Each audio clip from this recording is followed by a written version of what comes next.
আসসালামু আলাইকুম ওয়া রাহমাতুল্লাহি ওয়া বারাকাতুহু। এবং এই পর্বে আমরা আমাদের প্রিয় নবী মুহাম্মদ রাসূলুল্লাহ সাল্লাল্লাহু আলাইহি ওয়াসাল্লামের জীবনী নিয়ে আলোচনা করব ইনশাআল্লাহ। কিন্তু শুধুমাত্র একটি পর্বে আমাদের প্রিয় নবীজির বর্ণাঢ্য জীবনী, এই পুরো জীবনীকে কভার করা খুবই দুঃসাধ্য একটি ব্যাপার। তারপরে আমরা চেষ্টা করব খুব সংক্ষিপ্ত পরিসরে, খুব প্রেসাইজলি তার জীবনের গুরুত্বপূর্ণ যে লাইফ ইভেন্টস গুলো আছে, ঘটনাগুলো আছে, সেগুলো খুব সংক্ষিপ্ত পরিসরে বর্ণনা করবার। সম্মানিত সুধী, আল্লাহ তাআলা প্রিয় নবী মুহাম্মদ রাসূলুল্লাহ সাল্লাল্লাহু আলাইহি ওয়াসাল্লামকে জাজিরাতুল আরবে পাঠিয়েছিলেন। যে শহরে তিনি প্রিয় হাবিবকে পাঠিয়েছিলেন সেই শহরটি হচ্ছে মক্কাতুল মুকাররমা। এবং কুরাইশ বংশে রাসূল সাল্লাল্লাহু আলাইহি ওয়াসাল্লাম এসেছিলেন, বনু হাশিমি খানদানে তিনি এসেছিলেন এবং আরবি ভাষাভাষী জনগোষ্ঠীর মাঝে আল্লাহ তাআলা প্রিয় নবী সাল্লাল্লাহু আলাইহি ওয়াসাল্লামকে প্রেরণ করেছেন। তিনি তার 40 বছর বয়সে নবুয়ত লাভ করেছেন এবং সর্বশ্রেষ্ঠ আসমানি কিতাব আল কুরআন আল কারীম কিন্তু প্রিয় নবীজি মুহাম্মদ রাসূলুল্লাহ সাল্লাল্লাহু আলাইহি ওয়াসাল্লামের উপর নাযিল হয়েছে। এবং দীর্ঘ 23 বছর ধরে মানব জাতির বিভিন্ন সমস্যার সমাধান দেওয়ার জন্য কোরআন আল্লাহ তাআলা নাযিল করেছিলেন। রাসূল সাল্লাল্লাহু আলাইহি ওয়াসাল্লাম পৃথিবীতে 63 বছর হায়াত পেয়েছেন এবং 63 বছর শেষে তিনি মদিনাতুল মুনাওয়ারাতে ইন্তেকাল করেন এবং সেখানেই তার নিজ হাতে প্রতিষ্ঠিত মসজিদে নববীর পাশে আজও তিনি শুয়ে আছেন। আমরা এই প্রফিট সিরিজে সাইয়েদনা আদম আলাইহিস সালাম থেকে শুরু করে রাসূল সাল্লাল্লাহু আলাইহি ওয়াসাল্লাম পর্যন্ত কোরআনে বর্ণিত 25 জন নবীকে নিয়ে, তাদের জীবনী নিয়ে আমরা এখানে আলোচনা করছি। আর তারই ধারাবাহিকতায় রাসূল সাল্লাল্লাহু আলাইহি ওয়াসাল্লাম হচ্ছেন দ্য লাস্ট মেসেঞ্জার, সর্বশেষ নবী এবং সর্বশেষ রাসূল। আল্লাহ তাআলা সূরাতুল আহজাবে ইরশাদ করছেন, মা কানা মুহাম্মাদুন আবা আহাদিন মির রিজালিকুম ওয়ালাকিন রাসূলুল্লাহি ওয়া খাতামুন নাবিয়্যিন। তিনি হচ্ছেন খাতামুন নাবিয়্যিন, সর্বশেষ নবী। নবী আসার সাইয়েদনা আদম আলাইহিস সালাম থেকে শুরু করে নবীদের আগমনের যে ধারাবাহিকতা, সেটার তিল মেরে রাসূল সাল্লাল্লাহু আলাইহি ওয়াসাল্লামের মাধ্যমে সিলড আপ করা হয়েছে। এই ধারাবাহিকতাকে কাট আপ করে দেওয়া হয়েছে, তারপরে কোনো নবী আসবে না। এবং রাসূল সাল্লাল্লাহু আলাইহি ওয়াসাল্লাম নিজেও ইরশাদ করেছেন যে লা নাবিয়্যা বা'দি, আমার পরে কেউই আর নবী হিসেবে আসবে না, আমি হচ্ছে শেষ নবী, শেষ রাসূল। এবং রাসূলুল্লাহ সাল্লাল্লাহু আলাইহি ওয়াসাল্লাম তিনি বনি ইসমাঈলের নবী, বনি ইসরাইলের নয়। আমরা জানি যে পৃথিবীতে নবীদের যে ধারাবাহিকতা, নবী আসার যে সিলসিলা, এটা ইব্রাহিম আলাইহিস সালাম থেকে 2 ভাগ হয়েছে। কারণ আমরা সাইয়েদনা ইব্রাহিম আলাইহিস সালামের পর্বে বলেছিলাম যে তিনি হচ্ছেন আবুল আম্বিয়া, সকল নবীদের বাবা। ইব্রাহিম আলাইহিস সালামের 2 জন পুত্র সন্তান ছিল, আমরা জানি, ইসহাক আলাইহিস সালাম, ইসমাঈল আলাইহিস সালাম। এই ইসহাক আলাইহিস সালামের সন্তান হচ্ছে ইয়াকুব আলাইহিস সালাম এবং এই চ্যানেলেই সব নবীরা এসেছে। ইয়াকুব আলাইহিস সালামের অপর নাম হচ্ছে ইসরাইল, ফলে এই চ্যানেলে যত নবী এসেছে তারা হচ্ছে বনি ইসরাইলের নবী। কিন্তু ইব্রাহিম আলাইহিস সালামের অপর সন্তান ইসমাঈল আলাইহিস সালামের চ্যানেলে কোনো নবী আসেনি। তো সব নবী যেহেতু ইসমাঈল আলাইহিস সালামের চ্যানেলে না এসে ইসহাক আলাইহিস সালামের চ্যানেলে এসেছে, সবাই ভেবেছিল শেষ নবী হয়তো এই চ্যানেলে আসবে। কিন্তু আল্লাহ তাআলা তাদের ধারণাকে নস্যাৎ করে দিয়ে সাইয়েদনা মুহাম্মদ রাসূলুল্লাহ সাল্লাল্লাহু আলাইহি ওয়াসাল্লামকে ইসমাঈল আলাইহিস সালামের চ্যানেলে প্রেরণ করেছেন। তাই তিনি বনি ইসমাঈল, তিনি বনি ইসরাইল নন। এবং রাসূল সাল্লাল্লাহু আলাইহি ওয়াসাল্লাম তিনি হচ্ছেন বিশ্ব নবী, গ্লোবাল প্রফেট, অথবা দ্য প্রফেট অফ ইউনিভার্স। গোটা বিশ্বের জন্য তিনি নবী হয়ে পৃথিবীতে এসেছেন। আল্লাহ তাআলা বলছেন, ওয়ামা আরসালনাকা ইল্লা কাফাতান লিন-নাসি বাশীরান ওয়া নাযীরা।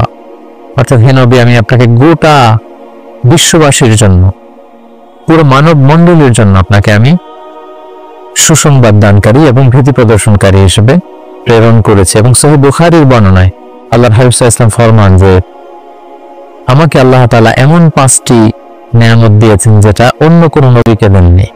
এর মধ্যে একটা হচ্ছে, অন্যান্য সকল নবীকে আল্লাহ তাআলা বিশেষ জনপদের জন্য, বিশেষ জাতিগোষ্ঠীর জন্য নবী করে প্রেরণ করেছেন, কিন্তু আমাকে আল্লাহ তাআলা গোটা মানব মণ্ডলীর জন্য প্রেরণ করেছেন। রাসূল সাল্লাল্লাহু আলাইহি ওয়াসাল্লাম বলেন, ওয়া কানা নাবিয়্যু ইবআসু ইলা কওমিহি খাসসা, নবীদেরকে তাদের নির্দিষ্ট কওমে, জাতির কাছে নবী হিসেবে পাঠানো হয়েছে।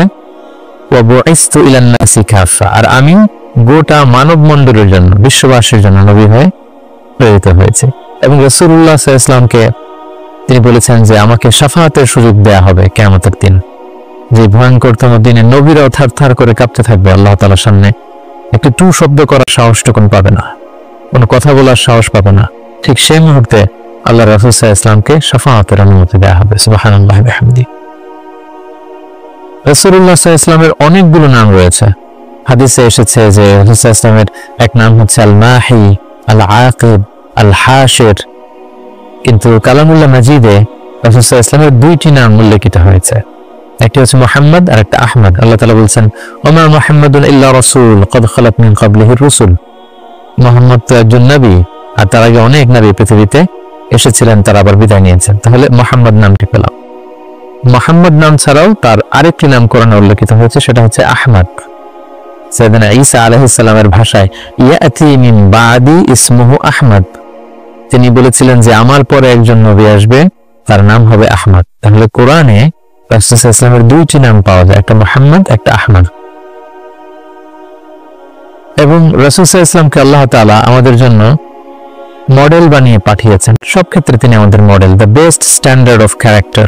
আল্লাহ তাআলা ইরশাদ করছেন ওয়া ইন্নাকা লা আলা খুলুকিন আযীম। নবী হে, আপনি সুমহান চরিত্রের উপর প্রতিষ্ঠিত। আপনার চরিত্র হচ্ছে অনুকরণীয় চরিত্র, গোটা বিশ্ববাসী আপনার চরিত্র থেকে শিখবে, জানবে, আলোকিত হবে। এবং রাসূল সাল্লাল্লাহু আলাইহি ওয়াসাল্লাম হচ্ছে the best example to follow. এই পৃথিবীতে যার ফলোয়ার হওয়া যায়, যাকে অনুসরণ করা যায়, যাকে অনুকরণ করা যায়, তার মধ্যে শ্রেষ্ঠতম হচ্ছে আমাদের প্যারা হাবিব মুহাম্মদ রাসূলুল্লাহ সাল্লাল্লাহু আলাইহি ওয়াসাল্লাম। আল্লাহ তাআলা ইরশাদ করছেন লাকাদ কানা লাকুম ফি রাসূলিল্লাহি উসওয়াতুন হাসানা, অর্থাৎ তোমাদের রাসূলের মধ্যেই রয়েছে তোমাদের জন্য সর্বোত্তম আদর্শ। আমরা যেন তাকে আমাদের জীবনের মডেল, আমাদের জীবনের আইকন, আমাদের জীবনের আদর্শ হিসেবে গ্রহণ করি। এজন্য আল্লাহ তাআলা রাসূল সাল্লাল্লাহু আলাইহি ওয়াসাল্লামকে আমাদের জন্য উসওয়াতুন হাসানা, অনুকরণীয় উত্তম আদর্শ হিসেবে তিনি রাসূল সাল্লাল্লাহু আলাইহি ওয়াসাল্লামকে আমাদের কাছে প্রেরণ করেছেন। এবং তিনি শুধু মুসলিমদের জন্য নবী হয়ে আসেননি, তিনি শুধু বিশ্বাসীদের কাছে নবী হয়ে আসেননি, তিনি শুধু আরববাসীদের কাছে নবী হয়ে আসেননি, তিনি গোটা বিশ্বের জন্য রহমত হয়ে এসেছেন। Mercy for the entire universe. আল্লাহ তাআলা ইরশাদ করছেন ওয়ামা আরসালনাকা ইল্লা রাহমাতাল লিল আলামিন, I have sent you as a mercy for the entire universe. নবী হে, আমি আপনাকে গোটা বিশ্ববাসীর জন্য রহমত করে প্রেরণ করেছি, রহমত স্বরূপ প্রেরণ করেছি। তিনি রাহমাতাল লিল আলামিন, তিনি গোটা বিশ্বের অ্যাসেট, গোটা বিশ্ব তার কাছ থেকে ভদ্রতা, সভ্যতা, ওহির জ্ঞান সবকিছু শিখবে। শুধু আমরাই রাসূল সাল্লাল্লাহু আলাইহি ওয়াসাল্লামের সুন্নাহ বা ট্র্যাডিশন থেকে আলোকিত হবে এমনটা নয়, তিনি সবার জন্য শিক্ষণীয়, অনুকরণীয়, অনুসরণীয়। তিনি গোটা বিশ্ববাসীর জন্য রহমত। প্রিয় সুধী, যেহেতু তিনি আমাদের জন্য আদর্শ, সেহেতু রাসূল সাল্লাল্লাহু আলাইহি ওয়াসাল্লাম আমাদের জন্য যা নিয়ে এসেছেন সেটাকে যেন আমরা আঁকড়ে ধরি। এটা আল্লাহ তাআলার ভার্ডিক্ট, অর্ডার। আল্লাহ তাআলা ইরশাদ করছেন ওয়ামা আতাকুমুর রাসূলু ফাখুযুহু ওয়ামা নাহাকুম আনহু ফান্তাহু। রাসূল সাল্লাল্লাহু আলাইহি ওয়াসাল্লাম তোমাদের জন্য যা নিয়ে এসেছেন সেটাকে ধরো, সেটাকে গ্রহণ করো, সেটাকে মানো। আর যেটা থেকে রাসূল সাল্লাল্লাহু আলাইহি ওয়াসাল্লাম তোমাদেরকে বারণ করেছেন সেটা থেকে তোমরা দূরে থাকো। এবং আমরা যদি আল্লাহ তাআলার ভালোবাসা পেতে চাই, সেক্ষেত্রে আল্লাহ তাআলা শর্ত জুড়ে দিয়েছেন যে আমার ভালোবাসা যদি পেতে চাও আমার নবীর অনুসরণ করো। আল্লাহ তাআলা বলছেন কুল ইন কুনতুম তুহিব্বুনাল্লাহা ফাত্তাবিউনি ইউহিব্বুকুমুল্লাহ।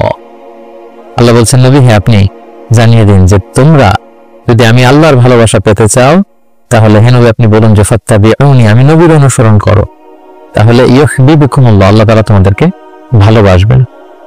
তো রাসূল সাল্লাল্লাহু আলাইহি ওয়াসাল্লামের ফলোয়ার হিসেবে, রাসূলুল্লাহ সাল্লাল্লাহু আলাইহি ওয়াসাল্লামের উম্মত হিসেবে আমাদের দায়িত্ব হচ্ছে রাসূল সাল্লাল্লাহু আলাইহি ওয়াসাল্লাম আমাদের জন্য যে শিক্ষা নিয়ে এসেছেন, যে হেদায়েত নিয়ে এসেছেন, যে আলোকবর্তিকা নিয়ে এসেছেন, কোরআন নিয়ে এসেছেন, এটা শিক্ষা যেন আমরা আমাদের ব্যক্তি জীবনে, সমাজ জীবনে, রাষ্ট্রীয় জীবনে যেন আমরা বাস্তবায়ন করি, এটা যেন আমরা আমাদের জীবনে ইমপ্লিমেন্ট করি। আমরা প্রফেট সিরিজের বিভিন্ন পর্বে বিভিন্ন নবীদের জীবন নিয়ে যখন আমরা আলোকপাত করেছিলাম, আমরা বলেছিলাম যে as a proof of their prophethood, Allah subhanahu wa ta'ala provides them মুআজিজা। তারা যে নবী, তার প্রমাণ হিসেবে আল্লাহ তাআলা নবীদেরকে মুআজিজা দিয়ে থাকেন। রাসূল সাল্লাল্লাহু আলাইহি ওয়াসাল্লামের জীবনীতেও আমরা দেখব যে অসংখ্য মুআজিজা ছিল। আমরা একটি কথা যদি উল্লেখ করি যে মক্কার কুরাইশরা যখন রাসূল সাল্লাল্লাহু আলাইহি ওয়াসাল্লামকে নবী হিসেবে মানতে যাচ্ছিল না, রাসূল সাল্লাল্লাহু আলাইহি ওয়াসাল্লাম বললেন যে চাঁদকে যদি দ্বিখণ্ডিত করতে পারি তোমরা কি মেনে নিবে যে আমি আল্লাহর রাসূল? তারা বলল যে মেনে নিবে। রাসূল সাল্লাল্লাহু আলাইহি ওয়াসাল্লাম আঙ্গুল উঁচু করলেন, চাঁদের দিকে ইঙ্গিত করলেন, চাঁদ দ্বিখণ্ডিত হয়ে দুই ভাগ হয়ে গেল। সুবহানাল্লাহ। আল্লাহ তাআলা সূরাতুল কমারে ইরশাদ করছেন, ইকতারাবাতিস সাআতু ওয়ানশাক্কাল কমার ওয়া ইন ইয়ারা আয়াতান ইয়ারিদু ওয়া ইয়াকুলু সিহরুম মুস্তামির। রাসূল সাল্লাল্লাহু আলাইহি ওয়াসাল্লাম চাঁদ দ্বিখণ্ডিত করে ফেললেন, কিন্তু এই চমৎকার এই মুআজিজা দেখার পরেও তারা কিন্তু ঈমান আনলো না। তারা বলল, তুমি জাদু করেছো, চাঁদের মধ্যে ভেলকিবাজি করেছো, এমন বড় জাদুকর তুমি চাঁদের উপরও জাদুর প্রভাব খাটিয়েছো। এভাবে রাসূল ইসলাম যখনই কোরআনের আয়াত বলতেন, কোন মুআজিজা দেখাতেন, তারা হয়তো রাসূল ইসলামকে জাদুকর বলতো, কখনো বলতো তুমি পাগল, কখনো বলতো তুমি কবি, কখনো বলতো তুমি গণক, নাউযুবিল্লাহি মিন যালিক। এভাবে রাসূল ইসলাম অনেকগুলো মুআজিজা তার জীবনে আমরা দেখতে পাই, যেগুলো তার মধ্যে থেকে অন্যতম মুআজিজা হচ্ছে তিনি চাঁদকে দ্বিখণ্ডিত করেছিলেন। এবং রাসূল ইসলাম জন্মের আগেই, যেগুলোকে মুবাশশিরাত বা ইরহাসাত বলে, নবী হওয়ার আগে এমন কিছু অলৌকিক ঘটনা, এরকম অনেক ঘটনা কিন্তু ঘটেছে। যেমন রাসূল ইসলামের প্রিয় মাতা আমেনা যখন গর্ভবতী ছিলেন, তখন তিনি দেখেছেন যে তার পেট থেকে একটা আলো বের হয়ে এটা শাম দেশের বড় বড় প্রাসাদগুলোকে আলোকিত করছে। এটা কিন্তু রাসূল ইসলাম যে পৃথিবীতে আসবেন তার আগাম একটা বার্তা। সম্মানিত সুধী, আমরা এই পর্যায়ে রাসূলুল্লাহ সাল্লাল্লাহু আলাইহি ওয়াসাল্লামের সরাসরি জীবনের দিকে যাব, ধারাবাহিক জীবন পরিক্রমা আলোচনা করব এবং বুঝবার সুবিধার্থে আমরা রাসূল সাল্লাল্লাহু আলাইহি ওয়াসাল্লামের পুরো জীবনীকে 3টি ভাগে ভাগ করেছি। তার প্রথম ভাগে আমি রাসূল সাল্লাল্লাহু আলাইহি ওয়াসাল্লামের জন্ম থেকে শুরু করে নবুয়ত পর্যন্ত এই 40 বছরের বর্ণনা দিব। সেক্ষেত্রে বয়স অনুসারে এই বর্ণনাটি দেয়া হবে। দ্বিতীয় ভাগে আমরা মক্কায় নবুয়তের যে 13 বছর, এই 13 বছরের বর্ণনা দিব। সেক্ষেত্রে নবুয়তের সন ভিত্তিক বর্ণনা দেওয়া হবে।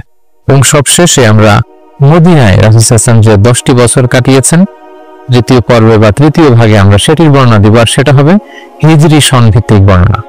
তাহলে সম্মানিত সুধী, আর কাল বিলম্ব না করে আমরা রাসূল সাল্লাল্লাহু আলাইহি ওয়াসাল্লামের বায়োগ্রাফির একেবারে মূল পর্বে চলে যাই। আমরা বলেছি যে প্রথম পর্বে আমরা রাসূল সাল্লাল্লাহু আলাইহি ওয়াসাল্লামের প্রথম 40টি বছরের বর্ণনা দিব, জন্ম থেকে শুরু করে নবী হওয়ার আগ পর্যন্ত। আমরা শুরুতেই বলেছি যে তিনি মক্কাতুল মুকাররমায় এসেছেন, তিনি কুরাইশ বংশে জন্মগ্রহণ করেছেন, বনু হাশিম ছিল ওনার খানদান, এবং রাসূল সাল্লাল্লাহু আলাইহি ওয়াসাল্লামের পিতার নাম ছিল আব্দুল্লাহ, মায়ের নাম ছিল আমিনা, দাদার নাম ছিল আব্দুল মুত্তালিব। এবং দুঃখজনক হলেও সত্য যে রাসূলুল্লাহ সাল্লাল্লাহু আলাইহি ওয়াসাল্লামের মাতা পিতার সংসার 7 দিনের বেশি ছিল না। মাত্র বিয়ের পরে তারা 7 দিনের মতো, 1 সপ্তাহের মতো সংসার করেছিলেন। সেই সাংসারিক জীবনে রাসূল সাল্লাল্লাহু আলাইহি ওয়াসাল্লাম মায়ের গর্ভে এসেছেন। এবং রাসূল সাল্লাল্লাহু আলাইহি ওয়াসাল্লামের পিতা আব্দুল্লাহ তিনি ব্যবসার সফরে বেরিয়ে গিয়েছিলেন, ফেরবার পথে তিনি সেখানে ইন্তেকাল করেছেন। তখন রাসূল সাল্লাল্লাহু আলাইহি ওয়াসাল্লামের বয়স হচ্ছে মায়ের পেটের ভেতরে মাত্র 2 মাস। মায়ের পেটে থাকতে তিনি বাবা হারা হয়েছেন। এবং তিনি জন্মগ্রহণ করেছেন যে বছরে, সেটাকে ঐতিহাসিকরা বলেছেন আমুল ফিল, অর্থাৎ আব্রাহার হস্তি বাহিনী যে বছর কাবা ধ্বংস করতে এসেছিলেন, ঠিক সেই বছর রবিউল আউয়াল মাসের 12 তারিখে সোমবার তিনি ওনার মা আমিনার কুলকে উজালা করে এই পৃথিবীতে এসেছেন, শুভাগমন করেছেন। এবং রাসূল সাল্লাল্লাহু আলাইহি ওয়াসাল্লামের আগমন এটা আমাদের জন্য আনন্দের, উচ্ছ্বাসের, ভালোবাসার। তিনি সর্বশেষ নবী, সর্বশেষ রাসূল হয়ে পৃথিবীতে আগমন করেছেন। রাসূলুল্লাহ সাল্লাল্লাহু আলাইহি ওয়াসাল্লাম সোমবার দিন জন্মগ্রহণ করেছেন, এটা নিয়ে ঐতিহাসিকদের মধ্যে কোনো মতভেদ নেই। কিন্তু তিনি কি রবিউল আউয়াল মাসের 12 তারিখে জন্মগ্রহণ করেছেন নাকি 2 তারিখে না 8 তারিখে, এই দিনগুলো নিয়ে ঐতিহাসিকরা মতভেদ করেছেন। তবে মাশহুর বা সবচেয়ে প্রসিদ্ধ মতামত হচ্ছে তিনি রবিউল আউয়াল মাসের 12 তারিখে জন্মগ্রহণ করেছেন আলাইহিস সালাতু ওয়াসসালাম। এবং রাসূলুল্লাহ সাল্লাল্লাহু আলাইহি ওয়াসাল্লামের এই জন্মের সালটাকে যদি আমরা খ্রিস্টাব্দ দিয়ে কনভার্ট করি, তাহলে সেটা ছিল 571 খ্রিস্টাব্দ। এবং আমরা জানি যে তৎকালীন সময়ে সম্ভ্রান্ত ফ্যামিলির লোকেরা তাদের সন্তানদেরকে ব্রেস্ট ফিডিং উইমেনদের কাছে দিয়ে দিত, দুধ মা, তারা এসে তাদেরকে নিয়ে যেত। এবং রাসূল সাল্লাল্লাহু আলাইহি ওয়াসাল্লামকে হালিমাতুস সাদিয়া নামে একজন নারী, যিনি তায়েফ থেকে আরো 70 কিলো দূরে বনু সাদ এলাকা থেকে এসে তারা রাসূল সাল্লাল্লাহু আলাইহি ওয়াসাল্লামকে রাসূল সাল্লাল্লাহু আলাইহি ওয়াসাল্লামের দাদা আব্দুল মুত্তালিবের কাছ থেকে নিয়ে গিয়েছিল দুধ খাওয়ানোর জন্য। এবং সেটা তারা করতো এই কারণে যে যেহেতু মক্কা শহর, এখানে অনেক ব্যবসায়ীরা আসে, অনেক লোক আসে, এখানে আরবি ভাষার অনেক আঞ্চলিকতার একটা মিক্স আপ হয়ে গিয়েছিল। তাই বেদুইন এলাকাতে একেবারে মরুদ্যান মরুভূমি আছে, এরকম এলাকাতে যেই ট্রাইবস বা কবিলাগুলো আছে সেখানে যদি ছেলেমেয়েরা বড় হয়, তাদের যেমনি স্বাস্থ্য ভালো থাকে, তাদের ভাষাটা যেমনি পিওর হয়, আরবি মুবিন সুস্পষ্ট আরবি ভাষা তারা কথা বলতে পারে। তো সম্ভ্রান্ত এবং ট্রেডিশনাল ফ্যামিলির লোকজন এটাই করতো।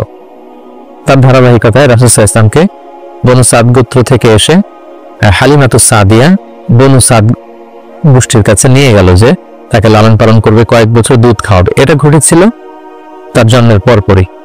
এবং রাসূল সাল্লাল্লাহু আলাইহি ওয়াসাল্লামের বয়স যখন 2, তখন অল্প কিছু দিনের জন্য হালিমাতুস সাদিয়া সেই বনু সাদ থেকে আবার মক্কায় নিয়ে এসেছিল, যাতে রাসূল সাল্লাল্লাহু আলাইহি ওয়াসাল্লামের মা আমিনা কিছুদিনের জন্য ছেলের সঙ্গ পান।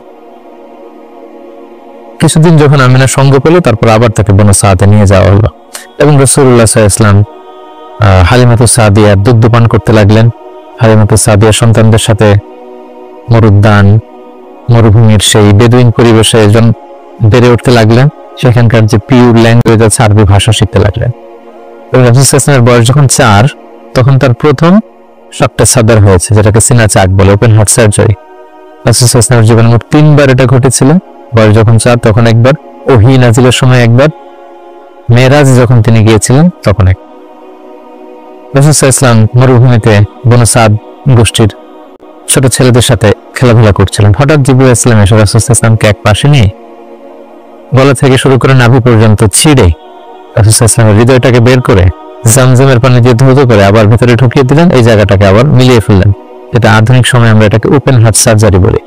এই দৃশ্য হালিমাতুস সাদিয়ার ছেলেমেয়েরা দেখে ভয়ে দৌড়াতে লাগলো। মায়ের কাছে যেয়ে বলল, আমাদের কোরাইশি ভাই বোধহয় মারা গিয়েছে। হালিমাতুস সাদিয়া বিচলিত হয়ে আসলেন, দেখলেন যে না, মারা যায়নি। মুহাম্মদ, শিশু মুহাম্মদ, তিনি বিচলিত অবস্থায় আছেন। তারা ভয় পেয়ে গেলেন এবং ভাবলেন যে না, এই ছেলের যদি কিছু হয়ে যায় তাহলে তো দায়ভার আমার উপর আসবে, আমরা দিয়ে আসবো মুহাম্মদকে। রাসূল সাল্লাল্লাহু আলাইহি ওয়াসাল্লামের বয়স যখন 5, তখন হালিমাতুস সাদিয়া রাসূল সাল্লাল্লাহু আলাইহি ওয়াসাল্লামকে নিয়ে, ছোট্ট মুহাম্মদ সাল্লাল্লাহু আলাইহি ওয়াসাল্লামকে নিয়ে তার মায়ের কাছে দিয়ে আসলেন। হয়তো 5 বছর বয়সে এখন তিনি সুস্পষ্ট আরবিতে কথা বলতে পারেন এবং দুধ খাওয়ানো তো সেই 2 বছর বয়সেই শেষ। তিনি মরুভূমির সুন্দর প্রকৃতিতে সুঠাম দেহ নিয়ে বড় হচ্ছেন, সুন্দর আরবি ভাষায় কথা বলতে পারেন। 5 বছর বয়সে মায়ের কাছে ফিরিয়ে দেয়া হলো। এবং রাসূল সাল্লাল্লাহু আলাইহি ওয়াসাল্লামের আম্মা আমিনা, তিনি প্রতি বছর রাসূল সাল্লাল্লাহু আলাইহি ওয়াসাল্লামের বাবার কবর জিয়ারত করতে ইয়াসরিবে যেতেন, যেটা পরবর্তীতে মদিনা নামকরণ হবে, আমরা শুনবো সেই ঘটনা। প্রতি বছর যেহেতু তিনি যান, রাসূল সাল্লাল্লাহু আলাইহি ওয়াসাল্লামকে যখন নিয়ে আসা হলো, তার পরের বছর তিনি রাসূল সাল্লাল্লাহু আলাইহি ওয়াসাল্লামকে নিয়ে রাসূল সাল্লাল্লাহু আলাইহি ওয়াসাল্লামের বাবার কবর জিয়ারত করতে গেলেন। রাসূল সাল্লাল্লাহু আলাইহি ওয়াসাল্লামের বয়স তখন 6 বছরের ছোট্ট বালক। জিয়ারত করলেন। জিয়ারত করে ফিরে আসার পথে রাসূল সাল্লাল্লাহু আলাইহি ওয়াসাল্লামের মাতা আমিনা, তিনি মারা গেলেন মক্কা মদিনার মাঝখানে আবওয়া নামক জায়গায়। আল্লাহু আকবার। বয়স যখন মায়ের পেটে 2 মাস, বাবা হারা হলেন, পিতৃহারা। বয়স যখন মাত্র 6, মাতৃহারা, এখন কমপ্লিট ইয়াতিম মুহাম্মদ সাল্লাল্লাহু আলাইহি ওয়াসাল্লাম, বাবা মা হারা। তখন সাথে উম্মে আইমান নামে একজন দাসী ছিল, যিনি রাসূল সাল্লাল্লাহু আলাইহি ওয়াসাল্লামকে খুব ভালোবাসতেন, মায়ের কষ্ট বুঝতে দেননি। সেখান থেকে নিয়ে দাদার কাছে মক্কায় চলে আসলেন। এবং রাসূল সাল্লাল্লাহু আলাইহি ওয়াসাল্লাম পরবর্তীতে বলেছিলেন, উম্মে আইমান ইয়া উম্মি বা'দা উম্মি, আমার মায়ের পরে উম্মে আইমানই আমার মা। সুবহানাল্লাহ। মক্কাতে যখন নিয়ে আসা হলো রাসূল সাল্লাল্লাহু আলাইহি ওয়াসাল্লামকে, শিশু মুহাম্মদকে, তখন তার দাদা আব্দুল মুত্তালিব তার দেখভালের দায়িত্ব নিলেন। কিন্তু অবাক করার কাণ্ড হচ্ছে, রাসূল সাল্লাল্লাহু আলাইহি ওয়াসাল্লাম যখন মাত্র 8 বছর বয়সে উপনীত হলেন, তার দাদাও ইন্তেকাল করলেন। এবার মাও নেই, বাবাও নেই, দাদাও নেই। ঠিক তখন রাসূল সাল্লাল্লাহু আলাইহি ওয়াসাল্লাম তার চাচা আবু তালেবের কাছে মানুষ হতে লাগলেন। রাসূল সাল্লাল্লাহু আলাইহি ওয়াসাল্লাম তার বয়স যখন 12, তখন তার চাচা আবু তালেব রাসূল সাল্লাল্লাহু আলাইহি ওয়াসাল্লামকে নিয়ে ব্যবসার কাজে শাম দেশের দিকে রওনা হয়েছিলেন। আমরা সেখানে বুহাইরা আর রাহেব, যে খ্রিস্টান পাদ্রী, তার গুরু পাদ্রীর কাছে শুনেছিলেন যে শেষ জামানার নবী তার শৈশব বয়সে বা কৈশোর বয়সে এই মরুভূমির পাশ দিয়ে যাবে। এটা শোনার পর থেকে বুহাইরা বছরের পর বছর এখানে ধ্যানমগ্ন থাকতো এবং অপেক্ষা করত। লম্বা ঘটনা। সম্মানিত, শুধু আমরা বলে রাখি যে আমরা কোনো ঘটনাতেই লম্বা চূড়া ঢুকে যাব না। আমরা শুধু কখন কি ইনসিডেন্ট হয়েছিল সেটা একটু করে আপনাদের সাথে শেয়ার করার চেষ্টা করব। বুহাইরা আর রাহেব তার চাচা আবু তালেবকে বলল, এই ছেলে মুহাম্মদ নবী হবে, তার ভবিষ্যৎ অনেক উজ্জ্বল, ইহুদিরা যাতে জানতে না পারে তুমি ফিরে যাও। এই ঘটনাটা তার বয়স যখন 12 তখন ঘটেছিল। রাসূল সাল্লাল্লাহু আলাইহি ওয়াসাল্লামের বয়স যখন 13 তখন থেকে তিনি মক্কার লোকদের ছাগল চড়াতে শুরু করলেন, মেষ পালক হিসেবে ক্যারিয়ার শুরু করলেন। অল্প কিছু পারিশ্রমিকের বিনিময়ে তিনি এটা করতেন। এটা শুধু রাসূল সাল্লাল্লাহু আলাইহি ওয়াসাল্লামের জীবনীতেই নয়, সমস্ত আম্বিয়া আলাইহিস সালামের জীবনীতে এটা ঘটেছে। সেই বুখারীর বর্ণনা, প্রিয়নবী বলেন, মা বাআসাল্লাহু নাবিয়্যান ইল্লা রাআল গানাম, এই পৃথিবীতে আল্লাহ এমন কোন নবী পাঠাননি যাদেরকে দিয়ে আল্লাহ মেষ চড়াননি। সুবহানাল্লাহ। রাসূল সাল্লাল্লাহু আলাইহি ওয়াসাল্লাম এটা শুরু করেছিলেন। রাসূল সাল্লাল্লাহু আলাইহি ওয়াসাল্লামের বয়স যখন 20 তখন তিনি তরুণ যুবক, ওই বয়সে তিনি হিলফুল ফুজুল সংগঠন করেছিলেন। আরবিতে যেটাকে বলা হয় হালাফুল ফুদুল বা হালাফুল মুত্তাইয়িবিন, যুব সংগঠন করেছিলেন। এটার উদ্দেশ্য কি ছিল? যাতে মক্কাতে কেউ মাজলুম না হয়। এক লোক তার পণ্য বিক্রি করেছে, মক্কার এক সম্ভ্রান্ত লোক পণ্য কিনে টাকা দিতে চায়নি।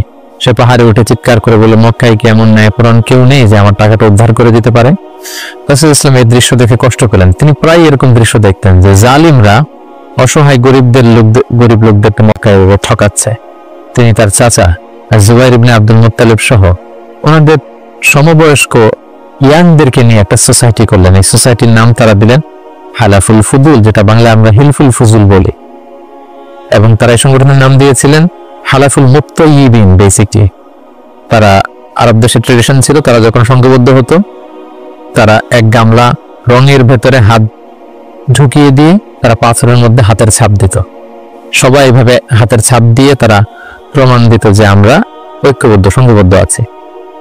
তো এভাবে রাসূল সাল্লাল্লাহু আলাইহি ওয়াসাল্লাম যখন এই যুব সংগঠন করলেন তখন আর জালিমরা সাহস পেল না গরিবদেরকে ঠকাতে, এবং তারা গরিবদের হক এভাবে উদ্ধার করে দিত। সুবহানাল্লাহ। রাসূল সাল্লাল্লাহু আলাইহি ওয়াসাল্লামের বয়স যখন 25 তখন তিনি দ্বিতীয়বারের জন্য মক্কার বাইরে গেলেন। শাম দেশে তিনি ব্যবসায়িক কাজে গেলেন, এবং সেটা ছিল মূলত খাদিজাতুল কুবরা রাদিয়াল্লাহু তাআলা আনহা, যিনি মক্কার একজন সম্ভ্রান্ত নারী ছিলেন। তিনি সম্পদ বা অর্থ ইনভেস্ট করেছিলেন এবং রাসূল সাল্লাল্লাহু আলাইহি ওয়াসাল্লাম তার হয়ে তার প্রোডাক্টগুলো নিয়ে বিক্রির জন্য গিয়েছিলেন। এবং তিনি সফর শেষে অঢেল সম্পদ, অঢেল অর্থ করে তিনি প্রফিট করে দিয়েছিলেন অন বিহাফ অফ খাদিজা রাদিয়াল্লাহু তাআলা। খাদিজা রাদিয়াল্লাহু তাআলা এটা দেখে খুব খুশি হয়েছিলেন, এবং রাসূল সাল্লাল্লাহু আলাইহি ওয়াসাল্লামের যে পোরশন সেটাও রাসূল সাল্লাল্লাহু আলাইহি ওয়াসাল্লাম পেয়েছিল। এই সফরে, এই ব্যবসায়িক সফরে খাদিজা রাদিয়াল্লাহু তাআলা আনহার একজন দাসী ছিল নাম মাইসারা, তিনি ছিলেন সফর সঙ্গে, কাফেরদের মধ্যে তিনিও ছিলেন। সফর শেষে যখন রাসূল সাল্লাল্লাহু আলাইহি ওয়াসাল্লাম অনেক লাভ করে প্রফিট করে ফিরলেন তখন খাদিজা রাদিয়াল্লাহু তাআলা আনহা খুব খুশি হলেন, এবং মাইসারা তখন খাদিজাকে জানান দিল যে খাদিজা, এই মানুষ মুহাম্মদ কোনো সাধারণ মানুষ নন। খাদিজা বললেন, তাই নাকি? কি দেখেছো তুমি এই থ্রু আউট দ্য জার্নি, এই পুরো সফরে তুমি কি খেয়াল করেছো? তিনি বললেন যে মুহাম্মাদের চলন বলন কথা এটা আলাদা, অন্য সবার চেয়ে, কাফেলার প্রত্যেকটা পুরুষের চেয়ে আলাদা। তিনি অন্যরকম, তিনি সাধারণ কোনো মানুষ নন, অসাধারণ একজন মানুষ। তার কথা বার্তা, তার চলা ফেরা, তার আচরণ, তার ডিলিংস, তার বুদ্ধিমত্তা অসাধারণ। মাইসারা যখন এই কথা বলল তখন খাদিজাতুল কুবরা তিনি রাসূল সাল্লাল্লাহু আলাইহি ওয়াসাল্লামের প্রতি আকৃষ্ট হলেন, তার একজন কাছের বান্ধবীর কাছে শেয়ার করলেন। তারা সবাই মিলে রাসূল সাল্লাল্লাহু আলাইহি ওয়াসাল্লামের চাচাদের কাছে যেয়ে বললেন যে রাসূল সাল্লাল্লাহু আলাইহি ওয়াসাল্লামকে খাদিজা পছন্দ করে, আমরা বিয়ের ব্যাপারে ভাবতে পারি কিনা। চাচারা রাসূল সাল্লাল্লাহু আলাইহি ওয়াসাল্লামকে জানালেন, রাসূল সাল্লাল্লাহু আলাইহি ওয়াসাল্লাম এগ্রি করলেন। এই 25 বছর বয়সে রাসূল সাল্লাল্লাহু আলাইহি ওয়াসাল্লাম তার প্রথম বিয়েটি সম্পন্ন করলেন, আলহামদুলিল্লাহ। এবং রাসূল সাল্লাল্লাহু আলাইহি ওয়াসাল্লাম 20টি উট দিয়েছিলেন as a dowry, as a মাহার, বিয়ের মাহার হিসেবে খাদিজা রাদিয়াল্লাহু তাআলা আনহাকে 20টা উট দিয়েছিলেন। রাসূল সাল্লাল্লাহু আলাইহি ওয়াসাল্লামের বয়স যখন 30, খাদিজা রাদিয়াল্লাহু তাআলা আনহা রাসূল সাল্লাল্লাহু আলাইহি ওয়াসাল্লামের ঘরকে উজালা করে তার প্রথম সন্তান, কন্যা সন্তান জন্মগ্রহণ করলো, জাইনাব। রাসূল সাল্লাল্লাহু আলাইহি ওয়াসাল্লামের বয়স যখন 33, দ্বিতীয় কন্যা সন্তান রুকাইয়া জন্মগ্রহণ করলো। রাসূল সাল্লাল্লাহু আলাইহি ওয়াসাল্লামের বয়স যখন 34, তৃতীয় কন্যা সন্তান উম্মে কুলসুম আসলো। রাসূল সাল্লাল্লাহু আলাইহি ওয়াসাল্লামের বয়স যখন 35, ফাতেমা রাদিয়াল্লাহু তাআলা আনহা তিনি জন্মগ্রহণ করলেন। এবং তখন কাবা ঘরের একটা রিনোভেশন হলো, আগুন লেগে বন্যার পানিতে কয়েকবার কাবা ধ্বংস হয়ে গিয়েছিল। ঠিক সেই সময়তে রাসূল সাল্লাল্লাহু আলাইহি ওয়াসাল্লামের বয়স যখন 35, কাবাকে আবার রিবিল্ড অফ কাবা বা রিনোভেশন অফ কাবা করা হয়েছিল। ইব্রাহিম আলাইহিস সালামের যে ভিত্তির উপর কাবা তৈরি করেছিলেন সেই ভিত্তি ঠিক রেখে পাথর এনে কাবা নির্মাণ করা হয়েছিল। এবং হাজরা আসওয়াদ নিয়ে একটা দ্বন্দ্ব লেগেছিল, কে রাখবে এই জান্নাতি পাথর। 4টা গ্রুপ হয়ে গিয়েছিল। পরবর্তীতে রাসূল সাল্লাল্লাহু আলাইহি ওয়াসাল্লাম এটা সমাধান দিয়েছিলেন। রাসূলুল্লাহ সাল্লাল্লাহু আলাইহি ওয়াসাল্লামের বয়স যখন 37 বছর, তখন থেকে তিনি একাকী নির্জনে ইবাদত করতেন, ধ্যানমগ্ন থাকতেন। হুব্বিবা ইলাইহিল খালা, নিঃসঙ্গতা তার কাছে প্রিয় করে দেয়া হলো। সম্মানিত সুধী, জাহিলি যুগে রাসূল সাল্লাল্লাহু আলাইহি ওয়াসাল্লামের ধর্মবিশ্বাস কি ছিল সেটা নিয়ে যদি আমরা বলি, তাহলে আমরা বলবো যে তিনি কখনো শিরকের সাথে জড়িত হননি, তিনি কখনো কোনো মূর্তিকে টাচ করেননি, তিনি আল্লাহ ছাড়া কারো কাছে কোনো কিছু কামনা করেননি, এবং তিনি হানিফ সম্প্রদায়ের অন্তর্ভুক্ত ছিলেন। অর্থাৎ ইব্রাহিম আলাইহিস সালামের স্বচ্ছ হানিফ ধর্মবিশ্বাসের যতটুকু মক্কাতে তখন অবশিষ্ট ছিল, রাসূল সাল্লাল্লাহু আলাইহি ওয়াসাল্লাম সেগুলোর প্রতি আকৃষ্ট ছিলেন, তিনি সেগুলো পালন করতেন। কিন্তু এই জাহিলি সমাজের মধ্য থেকে মানুষগুলোকে এক আল্লাহর দিকে কিভাবে নেবেন, সঠিক রাস্তা কোনটা, একটা স্ট্রাকচার্ড রিলিজিয়ান, স্ট্রাকচার্ড শরিয়া ওনার কাছে ছিল না। ফলে সেটা তিনি কামনা করছিলেন, খুঁজছিলেন, মহাসত্যকে তিনি খুঁজে বেড়াচ্ছিলেন। এজন্য ওনার বয়স যখন 37 ইয়ার্স ওল্ড, তখন হুব্বিবা ইলাইহিল খালা, নিঃসঙ্গতা, একাকী ধ্যান করা, এই মহাবিশ্ব নিয়ে গবেষণা করা, এই মহাবিশ্বের স্রষ্টাকে কিভাবে আরো তার সান্নিধ্য পাওয়া যায় সেটা নিয়ে তিনি চিন্তা গবেষণা করছিলেন। এবং ঠিক সেই মুহূর্তে তিনি হেরা গুহাতে যেতেন, এবং এটা চলেছিল তার বয়স যখন 37 থেকে শুরু করে 39 বছর 6 মাস পর্যন্ত এই ধ্যান তিনি করতেন। খাবার নিয়ে হেরা গুহাতে যেতেন, সেখানে ধ্যানমগ্ন তিনি থাকতেন এবং তিনি স্রষ্টার সান্নিধ্য পাওয়ার চেষ্টা করতেন। সত্য, মহাসত্যকে তিনি অর্জনের জন্য চেষ্টা করতেন। রাসূলুল্লাহ সাল্লাল্লাহু আলাইহি ওয়াসাল্লামের বয়স যখন 39 বছর 6 মাস, তখন থেকে, অর্থাৎ 40 বছর হতে আর মাত্র 6 মাস বাকি, তখন থেকে তিনি গুড ড্রিমস আর রুইয়া সাদেকা, বেশি বেশি সত্য স্বপ্ন দেখতে শুরু করলেন। প্রতিদিনই স্বপ্ন দেখতেন, এবং রাতে যাই স্বপ্ন দেখতেন সকালবেলা সেটা বাস্তবায়িত হতো। ফলে তিনি স্বপ্নে রাতে যা দেখতেন সকালবেলা বাস্তবে সেটা সমাজে তিনি দেখতে পেতেন। এভাবে একাকী তিনি খাবার নিয়ে, পাথিয়া নিয়ে, সেই 632 মিটার উঁচু মক্কাতুল মুকাররমায় গারে হেরাতে, হেরা পাহাড়ে তিনি চলে যেতেন, ধ্যানমগ্ন থাকতেন এবং মহাসত্যের সন্ধান করতেন। ঠিক তার বয়স যখন 40 বছরে উপনীত হলো, তিনি মহাসত্যের সন্ধান পেলেন। সুবহানাল্লাহি বিহামদি। সেদিন জিবরাইল আলাইহিস সালাম রেশমি কাপড়ে সূরাতুল আলাকের প্রথম 5 আয়াত নিয়ে এসে বললেন, পড়ুন। তিনি বললেন, আমি তো পড়তে জানি না। কয়েকবার বলার পরে পড়তে জানেন না তিনি বললেন। তিনি রাসূল সাল্লাল্লাহু আলাইহি ওয়াসাল্লামকে 3 বার জড়িয়ে ধরলেন। এবার তিনি পড়লেন, ইকরা বিসমি রাব্বিকাল্লাযী খালাক, খালাকাল ইনসানা মিন আলাক, ইকরা ওয়া রাব্বুকাল আকরাম আল্লাযী আল্লামা বিল কলম আল্লামাল ইনসানা মা লাম ইয়ালাম। এই যে কোরআনের প্রথম 5 আয়াত হেরা গুহাতে নাজিল হলো, তখন রাসূল সাল্লাল্লাহু আলাইহি ওয়াসাল্লাম পড়লেন। 5টি আয়াত পড়ে তিনি হেরা গুহা থেকে কাঁপতে কাঁপতে নেমে আসলেন। নেমে এসে দেখেন জিবরাইল আলাইহিস সালামকে তার প্রকৃত রূপে দেখলেন, যে বিশাল আকৃতির, দিগন্ত বিস্তৃত তার আকৃতি। তিনি আরো ভয় পেলেন। এই 5 আয়াত নিয়ে তিনি নিচে নেমে আসলেন, কাঁপতে লাগলেন, এবং আম্মা জান খাদিজা ওনার স্ত্রীর কাছে এসে বললেন, জাম্মিলুনি জাম্মিলুনি, আমার ভয় লাগছে, আমাকে কম্বল চাপা দাও। কম্বল চাপা দেয়া হলো, আয়াত নাজিল হলো, ইয়া আইয়ুহাল মুজাম্মিল কুমিল লাইলা ইল্লা কালিলা। এই কম্বলওয়ালা দাঁড়াও, দাঁড়িয়ে তাহাজ্জুদের সালাত পড়ো। তিনি বললেন, আমাকে দাসসিরুনি দাসসিরুনি, আমাকে বস্ত্র দিয়ে চাপা দাও, আমার ভয় লাগছে, আমি মনে হয় মারা যাবো। রাসূলুল্লাহ সাল্লাল্লাহু আলাইহি ওয়াসাল্লামের গায়ে জ্বর এসে গেল, কাঁপুনি এসে গেল। কারণ কোরআনটা হচ্ছে ইন্না সানুলকি আলাইকা কওলান সাকিলা, এটা খুব ভারী, পাওয়ারফুল একটা স্ট্রং মেসেজ। এটা রিসিভ করা এত সহজ কোনো বিষয় নয়। যখন তিনি বললেন, কাপড় দিয়ে আমাকে আচ্ছাদন করো, আয়াত নাজিল হলো, ইয়া আইয়ুহাল মুদাসসির কুম ফাআনজির, হে কাপড়ওয়ালা দাঁড়াও, কুম দাঁড়াও, বসে থাকার সময় নেই, কুম ফাআনজির, মানুষকে সতর্ক করো। এই যে রাসূল সাল্লাল্লাহু আলাইহি ওয়াসাল্লাম দাঁড়ালেন আর বিশ্রামের সময়টুকু পেলেন না, কোরআন নাজিল হতে লাগলো। রাসূল সাল্লাল্লাহু আলাইহি ওয়াসাল্লাম ভয় পেতে লাগলেন শুরুর দিকে। আম্মা জান খাদিজা আশ্বস্ত করে বললেন যে আপনি ভয় পাবেন না, আপনার মধ্যে অনেক ভালো গুণাবলী আছে, আল্লাহ আপনাকে কখনোই অপদস্থ করবেন না। তিনি তার কাজিনের কাছে, ওরাকা ইবনে নাওফলের কাছে নিয়ে গেলেন। তিনি আশ্বস্ত করলেন যে যাকে তুমি দেখেছো বিশাল আকৃতিতে, যে তোমার কাছে সূরা আলাকের 5 আয়াত নিয়ে এসেছে, তিনি হচ্ছেন নামুস, সে জিবরিল। তোমার আগে সব নবীদের কাছে তিনিই আসতেন আল্লাহর বাণী নিয়ে। সুবহানাল্লাহ। ভয় পেও না, তুমি চালিয়ে যাও, এবং তোমার জাতিগোষ্ঠী তোমার বিরোধিতা করবে, তোমাকে তোমার এলাকা থেকে বের করে দিবে। রাসূল সাল্লাল্লাহু আলাইহি ওয়াসাল্লাম বললেন, আমার গোষ্ঠীর আত্মীয়রা আমাকে বের করে দিবে? তিনি বললেন, হ্যাঁ, এই বাণীবাহকের কাজ যারা করে পৃথিবীতে তাদেরকে এইভাবে বরণ করতে হয়েছে। সুবহানাল্লাহ। সঙ্গে শুধু এভাবে ইকরা বিসমি রাব্বিকাল্লাযী খালাক, read in the name of your Lord who has created, এই বাণী নাজিলের মধ্য দিয়ে রাসূল সাল্লাল্লাহু আলাইহি ওয়াসাল্লাম অফিশিয়ালি নবী হলেন, নবুয়ত লাভ করলেন এবং তার বয়স ছিল তখন 40 বছর। তাহলে আমরা প্রথম পর্ব শেষ করলাম, যেখানে আমরা বলেছি প্রথম পর্বে আমরা রাসূল ইসলামের জন্ম থেকে শুরু করে নবী হওয়া পর্যন্ত এই 40 বছরের বর্ণনা আমরা প্রথম পর্বে শুনলাম। এবারে আমরা দ্বিতীয় পর্বে চলে যাব। দ্বিতীয় পর্বে আমরা বর্ণনা করব নবী হওয়ার পর থেকে হিজরতের আগ পর্যন্ত মক্কায় নবুয়তের 13 বছর ওনার কেমন কেটেছে, কি কি ইনসিডেন্ট ছিল, কি কি ঘটনার মধ্যে দিয়ে, স্ট্রাগলের মধ্যে দিয়ে তিনি গিয়েছেন, সেটা আমরা এখন শুনবো ইনশাআল্লাহ। আমরা শুরুতেই বলেছিলাম যে দ্বিতীয় পর্ব আমরা আলোচনা করব নবুয়তের সন ভিত্তিক। তো নবুয়তের প্রথম বছরে রাসূল সাল্লাল্লাহু আলাইহি ওয়াসাল্লামের কাছে কোরআনের আয়াত যাই নাজিল হতো সেটা তিনি খুব প্রাইভেটলি কাছের লোকদের কাছে প্রচার করতেন, অন্যদেরকে বলতেন না। ফলে তিনি যে নবী হয়েছেন এটা আমার কাছের লোকজন ছাড়া কেউ জানতে পারেনি। তিনি সর্বপ্রথম খাদিজা রাদিয়াল্লাহু তাআলা আনহার কাছে বলেছেন, তিনি বিশ্বাস করে ঈমান এনেছেন।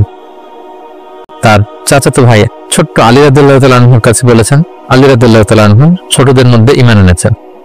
দাসদের মধ্যে থেকে প্রথম যায়েদ ইবনে হারেসা, যিনি রাসূল সাল্লাল্লাহু আলাইহি ওয়াসাল্লামের পালক পুত্রের মর্যাদায় ছিলেন, তিনি ঈমান এনেছেন। সবচেয়ে কাছের ঘনিষ্ঠ বন্ধু আবু বকর রাদিয়াল্লাহু তাআলা আনহুর কাছে বলেছেন, তিনিও ঈমান এনেছেন। এবং রাসূল সাল্লাল্লাহু আলাইহি ওয়াসাল্লাম গোপনে, অর্থাৎ যেটাকে বলা হয় প্রাইভেট দাওয়া, তিনি টার্গেট ভিত্তিক কাছের ঘনিষ্ঠ আমানতদার যাকে তিনি রিলাই করতে পারেন তাদের কাছে তিনি বলতে আরম্ভ করলেন এবং তারা গোপনে গোপনে প্রাইভেটলি রাসূল সাল্লাল্লাহু আলাইহি ওয়াসাল্লাম তাকে সাড়া দিয়ে ঈমান আনলো, মুসলিম হতে আরম্ভ করলো। সুবহানাল্লাহ। এভাবে 3 বছর তিনি প্রাইভেট দাওয়া দিয়েছেন মক্কায়। নবুয়তের তৃতীয় বছরে 3 বছর পর আল্লাহ তাআলা আয়াত নাযিল করলেন, ফাসদা বিমা তুমার ওয়া আরিদ আনিল মুশরিকিন। নবী হে, এখন আর প্রাইভেট দাওয়া নয়, এবার পাবলিক দাওয়া, পাবলিক প্রোক্লেমেশন, অর্থাৎ পাবলিকলি আপনি এবার প্রচার করুন, যাই নাজিল হয় আপনি প্রচার করুন। এবার রাসূল সাল্লাল্লাহু আলাইহি ওয়াসাল্লাম প্রচার করতে আরম্ভ করলেন পাবলিকলি। তিনি পাবলিকলি তাওহীদের দাওয়াত দিতে শুরু করলেন, রিসালাতের দাওয়াত দিতে শুরু করলেন, আখিরাতের দাওয়াত দিতে শুরু করলেন। যখনই তিনি পাবলিকলি দাওয়াত দিতে শুরু করলেন তখনই বিরোধিতা শুরু হলো, নানা ধরনের বাধা বিপত্তি আসতে শুরু করলো। তিনি পাহাড়ের চূড়ায় যেয়ে বললেন, হে মক্কাবাসী, হে আমার গোষ্ঠীর লোকেরা, আমি যদি বলি যে এই পাহাড়ের পেছনে একদল ঘোড়সাওয়ার আক্রমণ করার জন্য বসে আছে, বিশ্বাস করবে আমার কথা? সবাই বললো, হ্যাঁ অবশ্যই করব, কারণ মা জাররাবনা মিনকা ইল্লা সিদখান, আমরা জীবনে তো মুহাম্মদ তোমার কাছ থেকে কোনোদিন মিথ্যা বলতে শুনি না, তুমি যা বলবে তাই বিশ্বাস করব। তখন রাসূল সাল্লাল্লাহু আলাইহি ওয়াসাল্লাম বললেন, তাহলে জেনে রাখো, আমাকে যদি নবী হিসেবে না মানো, আখিরাতে যদি বিশ্বাস না করো, আল্লাহকে যদি একক একমাত্র রব হিসেবে না মানো, তোমাদের জন্য কঠিন শাস্তি অপেক্ষা করছে। এই কথা শুনে তারা মর্মাহত হলো এবং রাসূল সাল্লাল্লাহু আলাইহি ওয়াসাল্লামের চাচা আবু লাহাব পাথর নিয়ে রাসূল সাল্লাল্লাহু আলাইহি ওয়াসাল্লামের প্রতি নিক্ষেপ করলেন। তখনই সূরাতুল লাহাব নাজিল হলো। সূরাতুল লাহাব, তাব্বাত ইয়াদা আবি লাহাবি ওয়া তাব, ধ্বংস হোক, নিপাত যাক আবু লাহাবের 2 হাত। কিন্তু রাসূল সাল্লাল্লাহু আলাইহি ওয়াসাল্লাম থামলেন না, তিনি দাওয়াত দিতে লাগলেন এবং মক্কার গরিব শ্রেণীর যেই লোকেরা আছে, কর্মচারী, শ্রমজীবী, খেটে খাওয়া মানুষ, দাস, তারা রাসূল সাল্লাল্লাহু আলাইহি ওয়াসাল্লামের দাওয়াতে সাড়া দিয়ে মুসলমান হতে লাগলো, তাদের সংখ্যা বাড়তে লাগলো এবং তাদের উপর অত্যাচার আরম্ভ হয়ে গেল। নবুয়তের 5ম বৎসরে এই ক্ল্যাশ, এই সংঘাত মারাত্মক আকারে রূপ নিল। কোথাও বেলাল রাদিয়াল্লাহু তাআলা আনহুকে পিটিয়ে আহত করা হচ্ছে, কোথাও খাব্বাব রাদিয়াল্লাহু তাআলা আনহুকে, কোথাও খুবাইব রাদিয়াল্লাহু তাআলা আনহুকে, কখনো আম্মার ইবনে ইয়াসারকে, কখনো সুমাইয়া রাদিয়াল্লাহু তাআলা আনহাকে। তাদেরকে নানাভাবে নির্যাতন, অত্যাচার শুরু করা হলো এবং উপায়ন্তর না দেখে নবুয়তের 5ম বছর রাসূল সাল্লাল্লাহু আলাইহি ওয়াসাল্লাম বললেন যে না, এভাবে অত্যাচারের মধ্যে দিয়ে যাওয়া যায় না। আমি শুনেছি যে নাজ্জাশীর বাদশাহ, ইথিওপিয়াতে হাবাসাতে একজন বাদশাহ আছে, ইমামুন আদিল, এ জাস্ট কিং, তার কাছে কেউ নাকি অত্যাচারিত হয় না, তোমরা সেখানে হিজরত করো। নবুয়তের 5ম বৎসর একটা বিশাল সংখ্যক মুসলিম সাহাবী তারা আবিসিনিয়াতে হিজরত করলো এবং এই বছরই পাপিষ্ঠ আবু জাহাল বর্ষার আঘাতে ইসলামের প্রথম নারী শাহিদা সুমাইয়া রাদিয়াল্লাহু তাআলা আনহাকে তিনি শহীদ করে দিয়েছিলেন, হত্যা করেছিলেন। এভাবে খুব কঠিন মুহূর্ত যখন যাচ্ছিল মুসলিমদের উপর, মুসলিমদের একটা অংশ আবিসিনিয়াতে হিজরত করলো, রাসূল সাল্লাল্লাহু আলাইহি ওয়াসাল্লাম অন্যদেরকে নিয়ে কষ্ট সহ্য করে মক্কাতে অবস্থান করলেন। ঠিক ওই মুহূর্তে একটা আশার বাণী নিয়ে আসলো আমির হামজা, রাসূল সাল্লাল্লাহু আলাইহি ওয়াসাল্লামের চাচার ইসলাম গ্রহণ এবং ওমরে ফারুকের ইসলাম গ্রহণ। সুবহানাল্লাহ। তারা যখন ইসলাম ধর্ম গ্রহণ করলো তখন মক্কার কুরাইশরা নড়ে চড়ে বসলো, কারণ তারা তখন পাবলিকলি কয়েকজন একসাথে মিলে দুইটা লাইন করে মিছিল দিতে শুরু করলো, আল্লাহু আকবার আল্লাহু আকবার তাকবীর দিতে দিতে তারা কাবা পর্যন্ত গেল। এবং এই দৃশ্য যখন মক্কার কাফিররা দেখলো তখন তারা বলতে আরম্ভ করলো, না, এটাকে যে কোনো মূল্যে থামাতে হবে। রাসূল সাল্লাল্লাহু আলাইহি ওয়াসাল্লামকে তারা প্রপোজ করলো, তুমি নারী চাও মুহাম্মদ, তোমাকে আরব বসুন্ধরী নারী এনে দেব, তুমি সম্পদ চাও সম্পদ দেব, ক্ষমতা চাও ক্ষমতা দেব, কিন্তু এই নতুন যেই দাওয়াত দিচ্ছ তুমি এটা বন্ধ করো। রাসূল সাল্লাল্লাহু আলাইহি ওয়াসাল্লাম বললেন, তোমরা যদি আমার ডান হাতে লাওয়াদাউ শামসা ফি ইয়ামিনি ওয়াল খামারা ফি ইয়াসারি, ডান হাতে যদি তোমরা সূর্য এনে দাও, বাম হাতে যদি আমাকে চাঁদ এনে দাও, তারপরেও এই দাওয়াত থেকে, আমার এই মিশন থেকে আমি এক চুল পরিমাণে পেছনে যাব না। এবার আবু জাহেল, উতবা, শাইবা, ওয়ালিদ ইবনে মুগীরা তারা সিদ্ধান্ত নিল, না, মুহাম্মদকে থামাতে হলে আমাদেরকে অন্য স্ট্র্যাটেজিতে যেতে হবে, তাদেরকে বয়কট করতে হবে। এবং তারা তখন প্রপোজ করলো যে আমরা বয়কট করব। আবু তালেবকে বলল, আবু তালেব, তোমার ভাতিজা তোমার শেল্টারে আমাদের সমাজে বিশৃঙ্খলা তৈরি করছে, নতুন ধর্মের দাওয়াত দিচ্ছে, হয় মুহাম্মদকে আমাদের হাতে তুলে দাও, তারা হলে বয়কট, তোমাদেরকে আমরা বয়কট করতে বাধ্য হব। আবু তালেব বললেন যে না, পিতাহারা মাতাহারা মুহাম্মদকে আমি ছোটবেলা থেকে লালন পালন করেছি, আমার ভাতিজার কোনো ক্ষতি আমি হতে দিব না। তারা বয়কটের ঘোষণা দিল। তারা বলল, আমরা সবাই মিলে ইবনু হাশিমকে বয়কট করলাম, তোমাদের সাথে আমাদের কোনো বিবাহ হবে না, কোনো অর্থনৈতিক চুক্তি হবে না, আমরা কোনো পণ্য বিক্রি করব না, তোমাদের থেকে কিনবো না, কথা বলবো না, তোমাদেরকে বয়কট। 3 বছর শিয়াবে আবি তালেবে রাসূল সাল্লাল্লাহু আলাইহি ওয়াসাল্লামের চাচা এবং মুসলিমরা এই বয়কটের মধ্যে ছিলেন। প্রথম বছর তারা ছাগল পালতো, যেহেতু ছাগল জবাই করে খেয়েছে। তারপরের বছর ছাগলের চামড়া, এবং অনেক সাহাবী ছাগলের চামড়া, গাছের ছাল খেয়ে বেহুশ হয়ে থাকতো, কিন্তু কোনো খাবার দাবারের ব্যবস্থা ছিল না। ঠিক নবুয়তের 7ম বছরে এই বয়কট শুরু হলো 10ম বছর পর্যন্ত। 3টি বছর তারা এই বয়কটের মধ্যে দিয়ে গিয়েছে। এবং রাসূল সাল্লাল্লাহু আলাইহি ওয়াসাল্লাম নবুয়তের 10ম বছরে চাচা আবু তালেবকে বললেন যে, চাচা, আল্লাহ তাআলা আমাকে জানিয়েছেন যে তারা যে বয়কটের যে ধারাগুলো লিখেছিল যে আমাদের কাছে পণ্য বিক্রি করবে না, আমাদের সাথে বিয়ে শাদী হবে না, কথাবার্তা হবে না, এবং ধারাগুলো লিখে তারা একটা কাগজে এটাকে কাবা ঘরের ছাদের উপরে ঝুলিয়ে দিয়েছিল। রাসূল সাল্লাল্লাহু আলাইহি ওয়াসাল্লাম বললেন যে, চাচা, আপনি তাদের কাছে যান, যে বলুন যে আল্লাহ তাআলা আমাকে জানিয়েছে ওই পোকা এসে তাদের ধারার প্রতিটি কথা ওই পোকা খেয়ে ফেলেছে, সেখানে শুধু আল্লাহ এই শব্দটা অবশিষ্ট আছে। আমি যদি নবী না হই তাহলে তো এটা আমার পক্ষে বলা সম্ভব না। আবু তালেব যে বলেন, শোনো, আমার ভাতিজা মুহাম্মদ বলেছে যে তোমাদের ধারার প্রতিটি কথা ওই পোকা খেয়ে ফেলেছে, যেটা তোমরা কাবা ঘরে লটকে রেখেছো গত 3 বছর, যাও যে দেখো, যদি দেখো মুহাম্মদ যা জানিয়েছে এটা মিথ্যা, তাহলে মুহাম্মদকে তোমাদের হাতে তুলে দেবো, আর যদি সত্য হয় তাহলে বয়কট তোমরা ভেঙে দিতে হবে। তারা যে তাই দেখলো, রাসূল সাল্লাল্লাহু আলাইহি ওয়াসাল্লাম যেমনটি বলেছেন, কোনো লেখা সেই নথিপত্রে নেই, শুধু আল্লাহ নামটি ছাড়া। এটা দেখে তাদের কারো কারোর মধ্যে ভয় আসলো যে না, এতটা আমাদের আত্মীয়রা, একই বংশের লোক, একই সমাজের লোক, এটা করা ঠিক হবে না। নবুয়তের 10ম বছর এই বয়কটকে তারা উঠিয়ে নিল। কিন্তু তার চেয়ে দুঃখজনক ঘটনা আমাদের জন্য সামনে অপেক্ষা করছে, সেটা হচ্ছে নবুয়তের 10ম বছর রাসূল সাল্লাল্লাহু আলাইহি ওয়াসাল্লামের এই চাচা আবু তালেব ইন্তেকাল করলো, যিনি রাসূল সাল্লাল্লাহু আলাইহি ওয়াসাল্লামকে পলিটিক্যাল শেল্টার দিতেন এবং রাসূল সাল্লাল্লাহু আলাইহি ওয়াসাল্লামকে ঘরে যিনি শক্তি যোগাতেন, সাহস যোগাতেন এবং ফিনান্সিয়াল সাপোর্ট দিতেন, তার সেই প্রিয়তমা স্ত্রী খাদিজা রাদিয়াল্লাহু তাআলা আনহা নবুয়তের 10ম বছরে চাচার ইন্তেকালের 6 মাস পরে ইন্তেকাল করলেন। রাসূল সাল্লাল্লাহু আলাইহি ওয়াসাল্লাম তখন সাউদা বিনতে জামাআ রাদিয়াল্লাহু তাআলা আনহাকে বিয়ে করলেন। আয়েশা রাদিয়াল্লাহু তাআলা আনহার সাথে বিয়ের কন্ট্রাক্ট অর্থাৎ আদ হলো, কিন্তু সংসার শুরু হয়নি। কিন্তু এখন তো রাসূল সাল্লাল্লাহু আলাইহি ওয়াসাল্লামকে বাঁচানোর মতো কেউ নেই, শেল্টার দেওয়ার মতো কেউ নেই। এখন তো যে কেউ রাসূল সাল্লাল্লাহু আলাইহি ওয়াসাল্লামের উপর অ্যাটাক করতে পারে। তাই রাসূল সাল্লাল্লাহু আলাইহি ওয়াসাল্লাম পাশের শহর টুইন সিটি তায়েফে চলে গেলেন। তায়েফের লোকদেরকে দাওয়াত দিলেন। নবুয়তের 10ম বছরেই তিনি তায়েফে চলে গেলেন। কিন্তু আমরা তায়েফের ঘটনা জানি। To make the long story short, সেখানে তিনি রিজেক্টেড হলেন। পাথর মারা হলো, রক্তাক্ত হয়ে তিনি ফিরে আসলেন এক খেজুর বাগানের ভেতরে। ফজরের সময় তিনি যখন তেলাওয়াত করছিলেন, একদল জিন যাচ্ছিল এবং তারা রাসূল সাল্লাল্লাহু আলাইহি ওয়াসাল্লামের কণ্ঠের তেলাওয়াত শুনে জিন জাতি ঈমান এনে ফেলল। আল্লাহ তাআলা বুঝাতে চাইলেন, নবী হে, মক্কায় নির্যাতিত হয়ে তায়েফে গিয়েছেন, তায়েফে রক্তাক্ত হয়েছেন, রিজেক্টেড হয়েছেন, তায়েফের লোকের আপনার কথা শুনেনি, কিন্তু অদৃশ্য জগতের এক জাতি, জিন জাতি, আপনার এই কথা শুনে ঈমান এনে মুসলমান হয়ে গিয়েছে। সুবহানাল্লাহ। তায়েফে যখন তিনি রিজেক্টেড হলেন, এবার তিনি কোথায় যাবেন? মক্কাতে আসলে এখানে মৃত্যু অপেক্ষা করছে। তায়েফে তিনি আশ্রয় পেলেন না। এবার তিনি মক্কার অনতি দূরে দাঁড়িয়ে একজন লোককে পাঠালেন যে যাও, যে বলো যে কেউ কি নেই আমাকে শেল্টার দিবে। আমার তো এটা আমার শেকড়, জন্মভূমি, আমার বাবা দাদা সবাই এর আকার, আমার স্মৃতি, শৈশব কৈশোর সব এখানে। আমি তো তোমাদের সাথে কোনো খারাপ আচরণ কখনো করিনি, কাউকে ঠকাইনি। আমাকে থাকবার জন্য কি কেউ আশ্রয় দিবে না? কেউ তখন আবু জাহেল, উতবা, সাইবার ভয়ে রাসূল সাল্লাল্লাহু আলাইহি ওয়াসাল্লামকে আমান বা সিকিউরিটি দিতে রাজি হলো না, একজন লোক ছাড়া। তিনি হচ্ছেন মুতঈম ইবনে আদি। যদিও সে মুশরিক, কিন্তু রাসূল সাল্লাল্লাহু আলাইহি ওয়াসাল্লামকে শেল্টার বা আমান দেওয়ার জন্য রাজি হলো।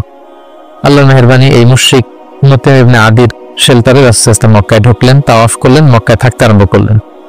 কিন্তু মক্কার পরিবেশ পরিস্থিতি মোটেও রাসূল সাল্লাল্লাহু আলাইহি ওয়াসাল্লামের অনুকূলে নয়। রাসূল সাল্লাল্লাহু আলাইহি ওয়াসাল্লাম খুব কষ্টে দিনাতিপাত করতে লাগলেন। কিছুদিন আগে চাচা হারিয়েছেন, ঘরের স্ত্রী খাদিজা রাদিয়াল্লাহু তাআলা আনহাকে হারিয়েছেন, তায়েফে যে নির্যাতিত হয়েছেন, ডানে বায়ে সামনে পেছনে সঙ্গী জীবনের মতো কেউ নেই। রাসূল সাল্লাল্লাহু আলাইহি ওয়াসাল্লামের হৃদয়টা ভেঙে চুরমার খান খান। ঠিক সে মুহূর্তে নবুয়তির 11তম বৎসরে রাসূল সাল্লাল্লাহু আলাইহি ওয়াসাল্লামের হৃদয়টাকে আনন্দ দিয়ে ভরে দেওয়ার জন্য স্পেশাল মিটিং এ রাসূল সাল্লাল্লাহু আলাইহি ওয়াসাল্লামকে ডেকে নিলেন আল্লাহ তাআলা তার আরশে। আল্লাহ তাআলা নাযিল করলেন, সুবহানাল্লাযী আসরা বিআবদিহি লাইলাম মিনাল মাসজিদিল হারাম ইলাল মাসজিদিল আকসা। তিনি মসজিদে হারাম থেকে এক রাত্রিবেলা রাসূল সাল্লাল্লাহু আলাইহি ওয়াসাল্লামকে জিবরাইল আলাইহিস সালামের মারফত তিনি মসজিদে আকসা নিলেন। সেখান থেকে 7 আকাশ ভ্রমণ করিয়ে আল্লাহর আরশে নিয়ে গেলেন। সুবহানাল্লাহ। সেখানে সালাত ফরজ করা হলো। রাসূল সাল্লাল্লাহু আলাইহি ওয়াসাল্লামের সাথে একান্তে আল্লাহ তাআলা কথোপকথন করলেন। রাসূল সাল্লাল্লাহু আলাইহি ওয়াসাল্লাম মন ভালো করে দিলেন।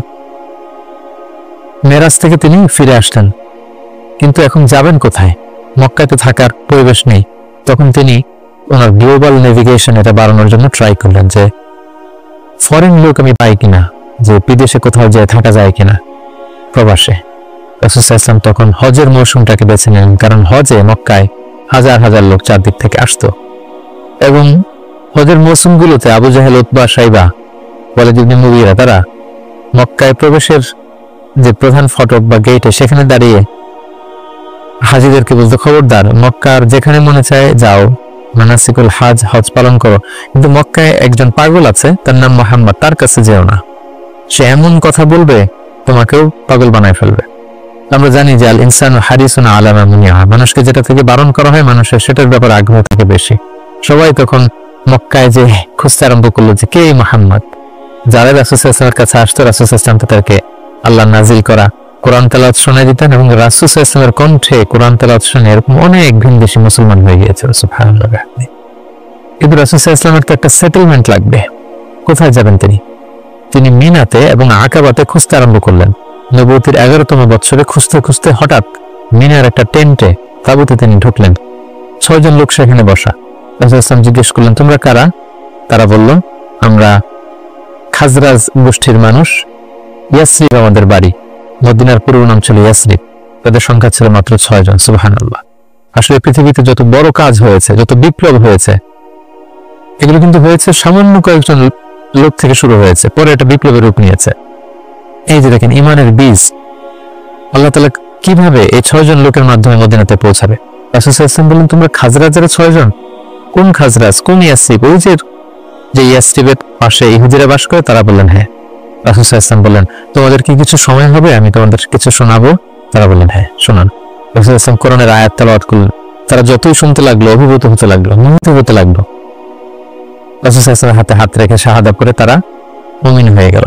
এবং রাসূল সাল্লাল্লাহু আলাইহি ওয়াসাল্লাম বললেন, যাও, তোমরা এই কোরআনের কথা, আমি যে নবী, আমি যে শেষ নবী, এই কথা তোমাদের লোকালয়ে, তোমাদের জনপদে যে তোমরা বল। এবং তারা যে ইয়াসরিবে ফিরে যে আরো 6 জনকে নিয়ে পরের বছর আসলো। নবুয়তির 12তম বৎসর রাসূল সাল্লাল্লাহু আলাইহি ওয়াসাল্লাম খুঁজে খুঁজে হাজিদের তাঁবু খুঁজে খুঁজে সেই 12 জনের তাঁবুতে গেলেন এবং তারা 12 জন রাসূল সাল্লাল্লাহু আলাইহি ওয়াসাল্লামের হাতে হাত রেখে একটা শপথ করেছিলেন। এটাকে বলা হয় বাইআতুল আকাবা আল উলা, আকাবার প্রথম শপথ। মিনার পাশেই যে পাহাড় বেষ্টিত এরিয়া, এটাকে আকাবা বলে।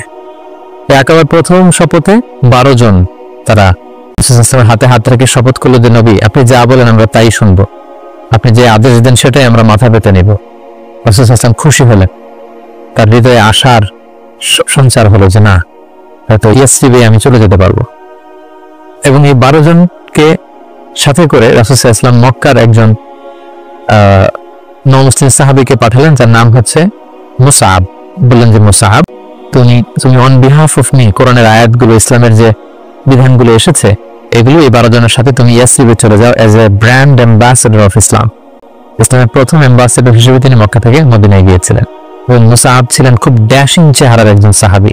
তার আতরের ঘ্রাণ, যে দামি পারফিউম তিনি ইউজ করতেন, এটা শুকে এই ঘ্রাণ যারা পেয়েছে তারা বিমোহিত হয়েছে সবসময়। দেখেন একজন দায়ীর কোয়ালিটি কিন্তু এটা, তাকে খুব স্মার্ট হতে হবে। রাসূল সাল্লাল্লাহু আলাইহি ওয়াসাল্লামের খুব চমৎকার সিলেকশন, তিনি মুসআব ইবনে উমাইরকে এই কাজের জন্য সিলেক্ট করেছেন। এই 12 জনকে নিয়ে মুসআব রাদিয়াল্লাহু তাআলা আনহু তিনি ইয়াসরিবে ফিরে গেলেন এবং তিনি অল্প কিছু দিনের ব্যবধানে কয়েকশো মানুষকে মুসলিম বানিয়ে ফেললেন। সুবহানাল্লাহ, ইসলামের বাণী তিনি প্রচার করে ফেললেন।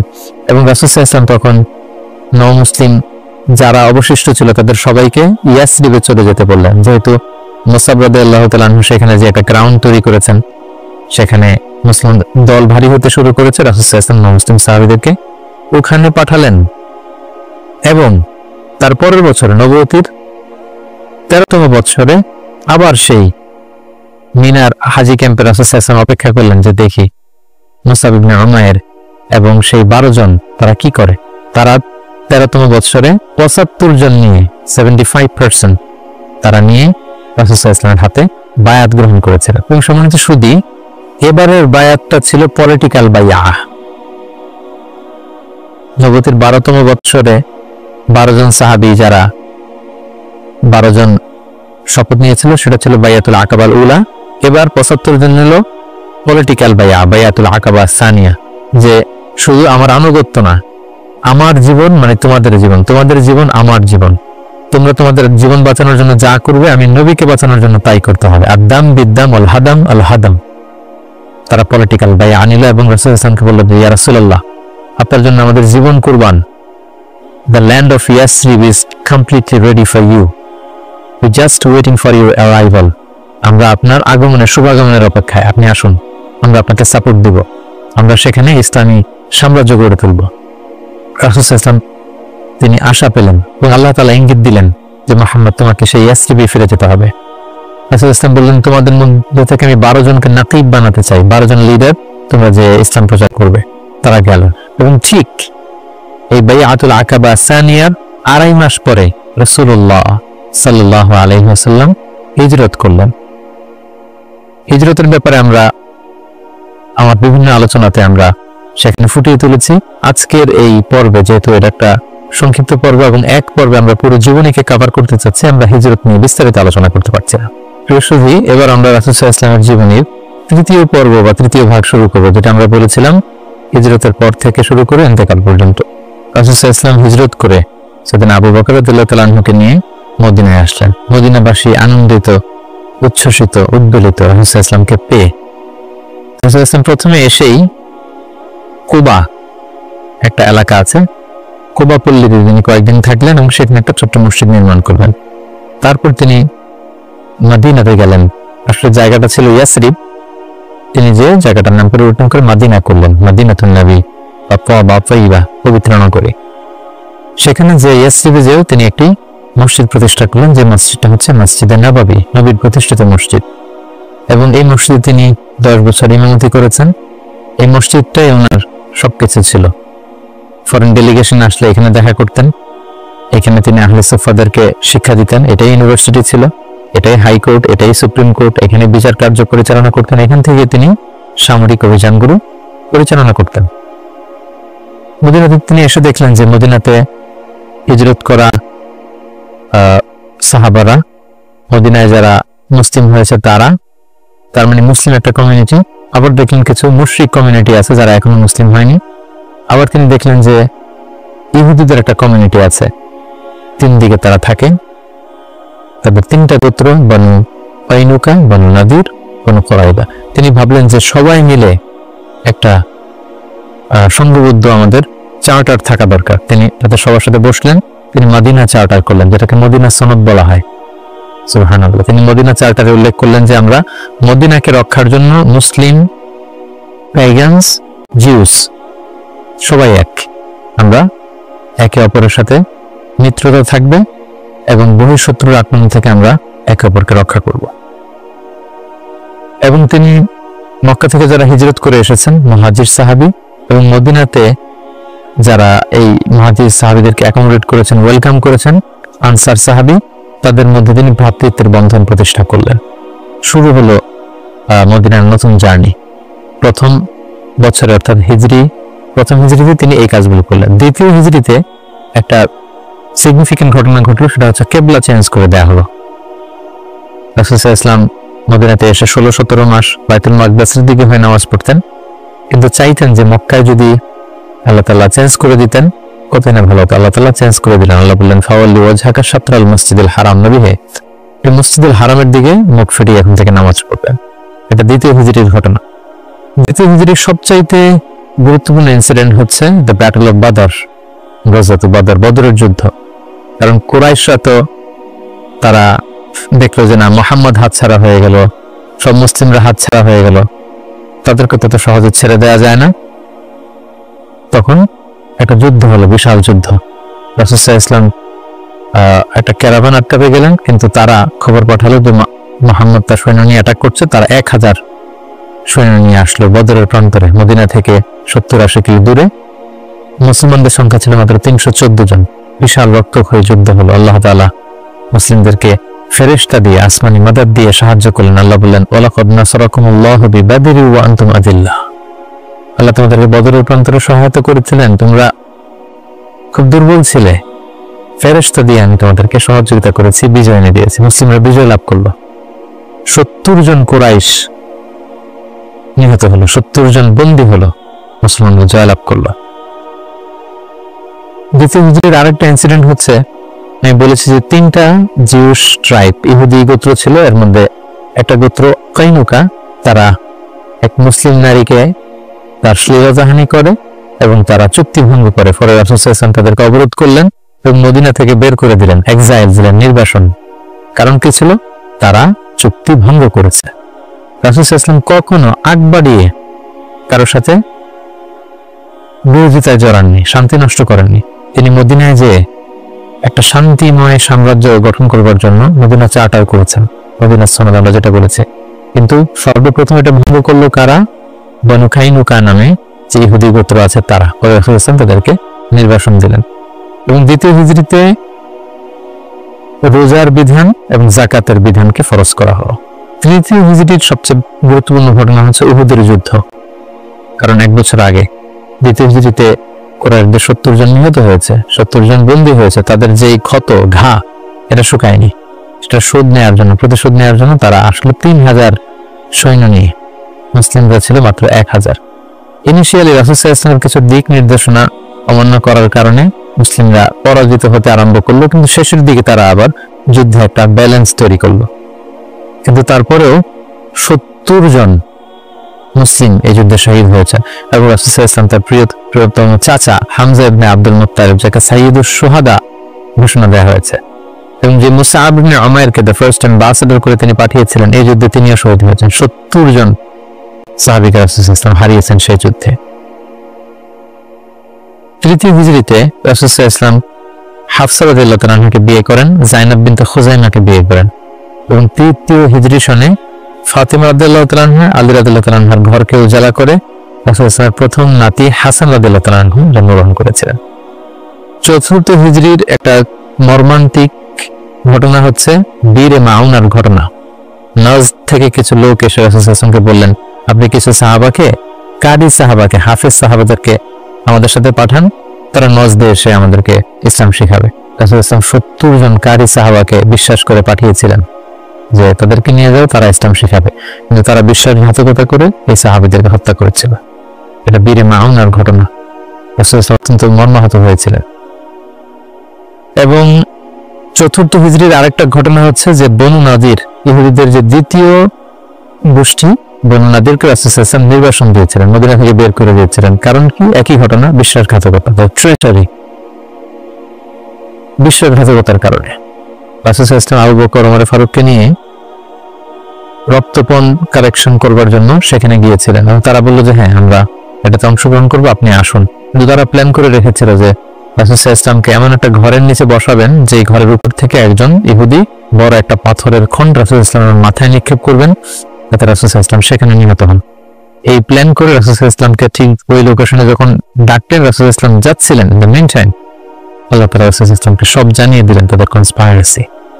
জিবরাইল আলাইহিস সালাম বললেন, ইয়া রাসূলুল্লাহ, এই মুহূর্তে এখান থেকে আপনি চলে যান মদিনায়। মদিনায় আসলেন, এসে বিশাল বাহিনী গঠন করে বনু নাদিরকে তিনি ঘেরাও করলেন এবং তাদেরকে এই এলাকা থেকে উৎখাত করলেন এই বিশ্বাসঘাতকতার কারণে। যেহেতু মদিনা চার্টার ছিল, একে অপরের শুভ কামনা করবে, শুভাকাঙ্ক্ষী হবে, মিত্র হিসেবে কাজ করবে, কিন্তু তারা রাসূল সাল্লাল্লাহু আলাইহি ওয়াসাল্লামকে হত্যার ষড়যন্ত্র করেছে। তাদেরকে রাসূল সাল্লাল্লাহু আলাইহি ওয়াসাল্লাম এখান থেকে বের করে দিলেন। এবং চতুর্থ হিজরিতে মদকে আল্লাহ তাআলা হারাম ঘোষণা করলেন। এটা ছিল একটা গুরুত্বপূর্ণ ঘটনা। পঞ্চম হিজরিতে অনেকগুলো ঘটনা ঘটেছে, এর মধ্যে অন্যতম হচ্ছে বনু মুস্তালিকের যুদ্ধ হয়েছিল। তারা রাসূল সাল্লাল্লাহু আলাইহি ওয়াসাল্লামকে অতর্কিত আক্রমণ করতে চেয়েছিল, রাসূল সাল্লাল্লাহু আলাইহি ওয়াসাল্লাম আগেই তাদেরকে আক্রমণ করে এলাকা দখল করলেন।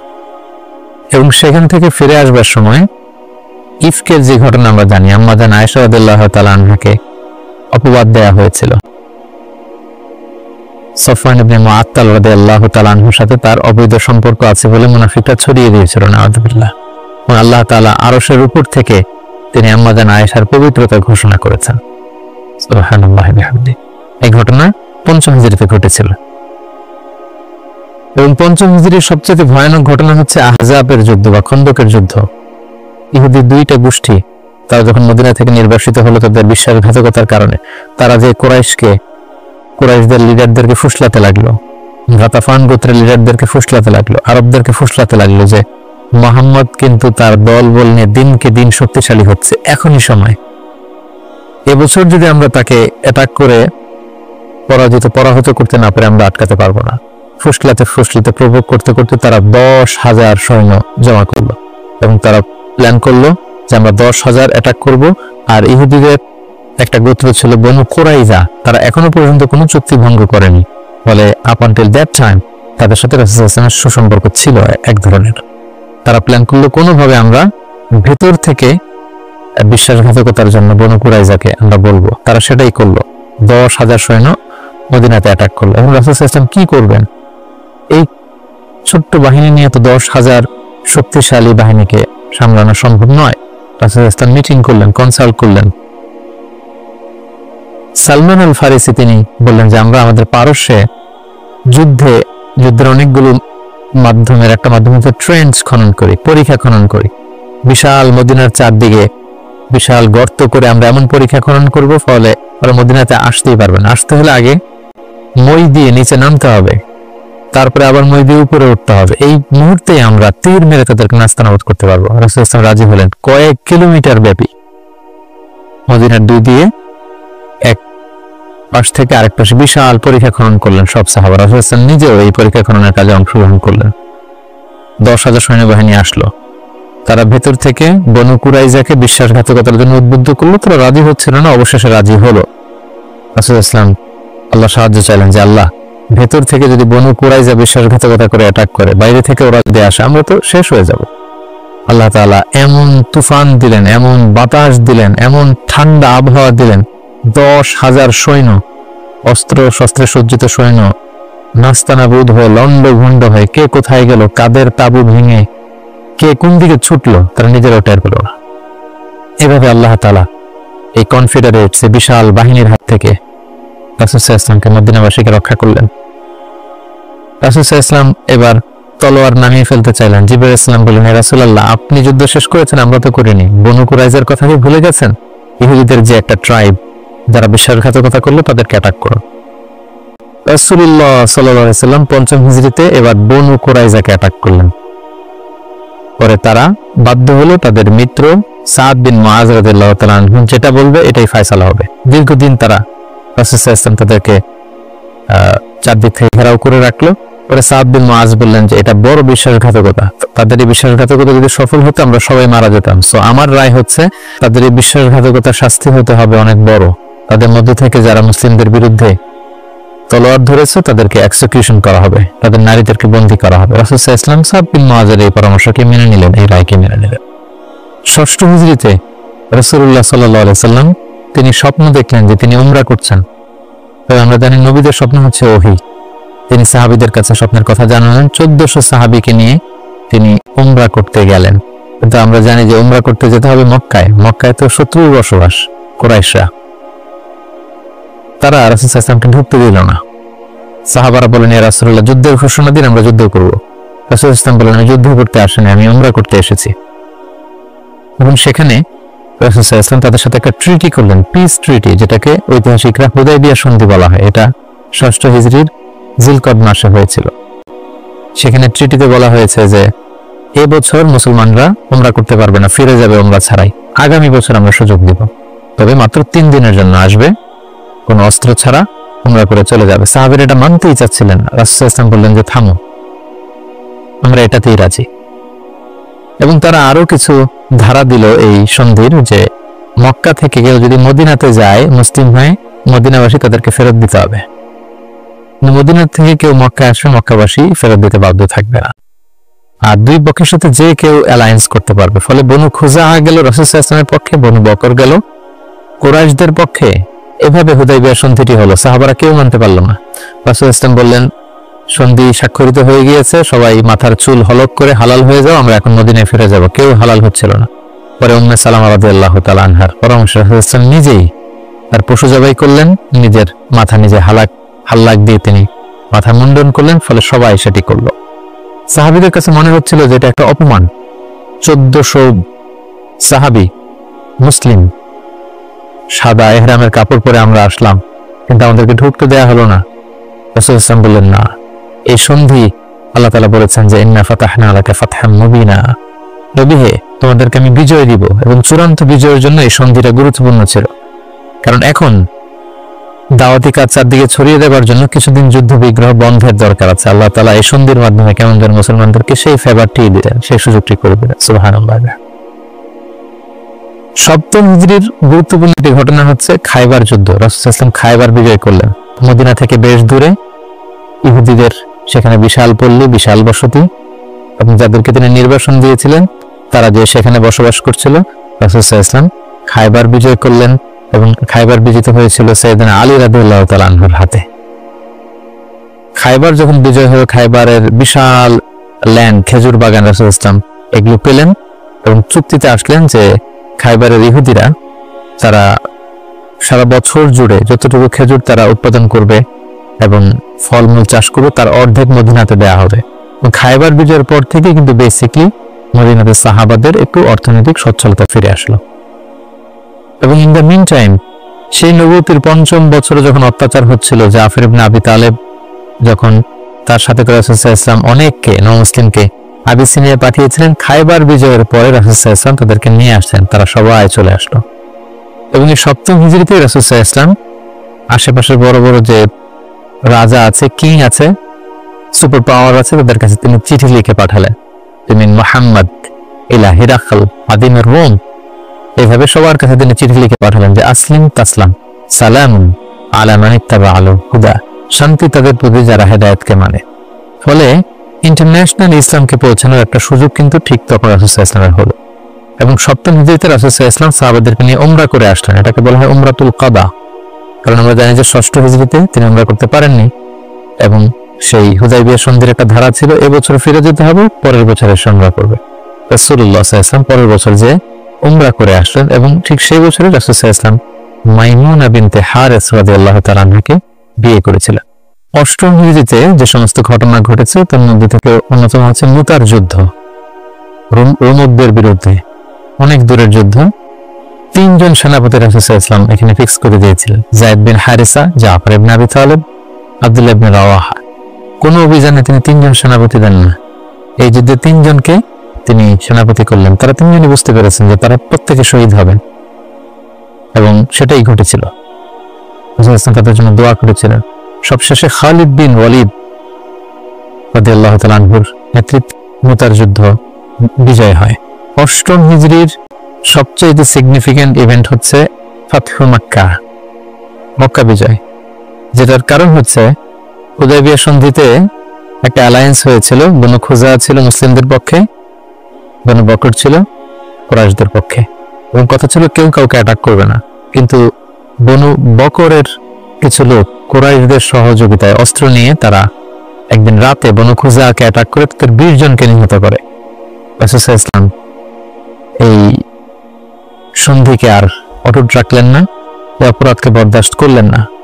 রাসূল সাল্লাল্লাহু আলাইহি ওয়াসাল্লাম যাতে মাফ করে দেয় এটার জন্য আবু সুফিয়ানকে পাঠানো হয়েছিল। রাসূল সাল্লাল্লাহু আলাইহি ওয়াসাল্লাম মানলেন না। বিশাল এক বাহিনী নিয়ে 10,000 সাহাবীকে নিয়ে তিনি মক্কা অভিমুখে রওনা হলেন এবং তিনি মক্কা বিজয় করলেন। এটাকে ঐতিহাসিকভাবে ফাতহু মক্কা বলা হয়। রাসূল সাল্লাল্লাহু আলাইহি ওয়াসাল্লাম ফিরে আসলেন নিজের জন্মভূমিতে বিজয়ের বেশে। তিনি যে কাবার ভেতরে যত মূর্তি আছে এগুলোকে ভেঙে ফেললেন। বেলাল রাদিয়াল্লাহু আনহুকে বললেন, যাও কাবার উপরে উঠে আজান দাও। আজান দেয়া হলো। রাসূল সাল্লাল্লাহু আলাইহি ওয়াসাল্লাম নামাজ পড়লেন, কাবার ভেতরেও নামাজ পড়লেন। সবচেয়ে বড় 2 জন অপরাধীকে তিনি শাস্তি দিয়েছিলেন, বাকি সবাইকে তিনি মাফ করেছিলেন। সবাই ভয়ে কাঁপছিল। রাসূল সাল্লাল্লাহু আলাইহি ওয়াসাল্লাম বললেন যে লা তাসরিবা আলাইকুমুল ইয়াউম, আজকে তোমাদের প্রতি কোনো আক্রোশ নেই, তোমরা আমাদের ভাই, আমার আত্মীয়, একই এলাকার লোক। রাসূল সাল্লাল্লাহু আলাইহি ওয়াসাল্লাম ক্ষমা করে দেন, এবং রাসূল সাল্লাল্লাহু আলাইহি ওয়াসাল্লামের ক্ষমার এই নমুনা দেখে সবাই মুসলিম হয়ে গেল। রাসূল সাল্লাল্লাহু আলাইহি ওয়াসাল্লামের হাতে হাত রেখে শাহাদা পাঠ করলো। এভাবে মক্কা বিজয় হয়ে গিয়েছিল। মক্কা বিজয়ের পর অষ্টম হিজরির আরেকটা বড় ইনসিডেন্ট হচ্ছে হুনাইনের যুদ্ধ। মক্কাতে রাসূল সাল্লাল্লাহু আলাইহি ওয়াসাল্লাম 19 দিন অবস্থান করলেন। তার মদিনাতে ফিরে আসার আগেই বনু সাকিফ, বনু হাওয়াজিন যারা তায়েফের অধিবাসী, তারা রাসূল সাল্লাল্লাহু আলাইহি ওয়াসাল্লামের উপর অ্যাটাক করার প্ল্যান করলো। রাসূল সাল্লাল্লাহু আলাইহি ওয়াসাল্লাম তাদের প্রতি অভিযান পরিচালনা করলেন। হুনাইন নামক জায়গায় যুদ্ধ হলো। শুরুতে মুসলমানরা পরাস্ত হয়েছিল, কিন্তু পরবর্তীতে মুসলমানরা বিজয় লাভ করল, এবং এযাবৎকালে সবচেয়ে বেশি গানিমাত যুদ্ধলব্ধ সম্পদ রাসূল সাল্লাল্লাহু আলাইহি ওয়াসাল্লাম এই হুনাইনের যুদ্ধ থেকে তিনি পেয়েছিলেন। এবং এই যুদ্ধে রাসূল সাল্লাল্লাহু আলাইহি ওয়াসাল্লামের সেই দুধমা হালিমা, দুধবোন শাইমা, তারা বন্দী হয়ে এসেছিল। রাসূল সাল্লাল্লাহু আলাইহি ওয়াসাল্লাম তাদেরকে চিনতে পারলেন, তাদেরকে ক্ষমা করে দিলেন, তাদেরকে অনেক উপর হুকুম দিলেন। নবম হিজরিকে বলা হয় দ্য ইয়ার অফ ডেলিগেশনস, আমাল উফুদ। ইসলাম যেহেতু এখন একটা স্থিতিশীল শক্তিশালী অবস্থায় আছে, মুসলিম সাম্রাজ্য পৃথিবীর বিভিন্ন দেশ থেকে রাসূল সাল্লাল্লাহু আলাইহি ওয়াসাল্লামের সাথে অ্যালায়েন্স করার জন্য, জোট করার জন্য, তারা নিজেদের সমর্থন দেওয়ার জন্য অথবা শাহাদা পাঠ করে মুসলিম হওয়ার জন্য রাসূল সাল্লাল্লাহু আলাইহি ওয়াসাল্লামের কাছে এই বছর এসে নবম হিজরিতে এসে দেখা করতে লাগলো। এবং নবম হিজরিতে একটা বড় যুদ্ধ হয়েছিল, যেটাকে তাবুকের যুদ্ধ বলা হয়। নবম হিজরি রজব মাসে রাসূল সাল্লাল্লাহু আলাইহি ওয়াসাল্লাম রোমানদের বিরুদ্ধে যুদ্ধ করার জন্য তিনি অভিযান পরিচালনা করেছিলেন। এবং এই সময়টা ছিল প্রচন্ড গরমের সময় এবং খেজুর পাকার মুহূর্ত। ফসল পেকেছে, ফসল কেটে ঘরে উঠাতে হবে, প্রচন্ড গরম, সফরের দূরত্ব অনেক বেশি। মুনাফিকরা নানা তাল বাহানায় রাসূল সাল্লাল্লাহু আলাইহি ওয়াসাল্লামের কাছে ওজর আপত্তি করে রাসূল সাল্লাল্লাহু আলাইহি ওয়াসাল্লাম মেনে নিলেন। আর মুসলিমদেরকে নিয়ে রাসূল সাল্লাল্লাহু আলাইহি ওয়াসাল্লাম তাবুকে গেলেন। তাবুকে যে রাসূল সাল্লাল্লাহু আলাইহি ওয়াসাল্লাম সেখানে 20 দিন অবস্থান করলেন। আসলে সেখানে কোনো যুদ্ধ হয়নি। মুমিনদের ঈমানি পরীক্ষার জন্য আল্লাহ তাআলা সর্বশেষ পরীক্ষাটা করলেন। মুসলিমদের এই বিশাল বাহিনী দেখে রোমান সাম্রাজ্যের সৈনিকেরা তারা যুদ্ধ করতে অস্বীকৃতি জানালো। যুদ্ধ ছাড়াই বিজয়ের বেশে রাসূল সাল্লাল্লাহু আলাইহি ওয়াসাল্লাম তাবুক থেকে ফিরে আসলেন। ফিরে আসার পথে রাসূল সাল্লাল্লাহু আলাইহি ওয়াসাল্লামকে জানানো হলো যে মুনাফিকরা একটা বিশেষ মসজিদ বানিয়েছে, সেখানে আপনাকে নিতে চায়। আপনি যে একবার নামাজ পড়াবেন, তারপরে সেখানে তারা ষড়যন্ত্র করবে। তাই তাদের ষড়যন্ত্রের মূলোৎপাটনের জন্য আপনি মদিনাতে ফেরার আগেই এই মসজিদকে জ্বালিয়ে দিবেন। আল্লাহ তাআলার অর্ডার। এই মসজিদের নাম হচ্ছে মসজিদুদ দিরার।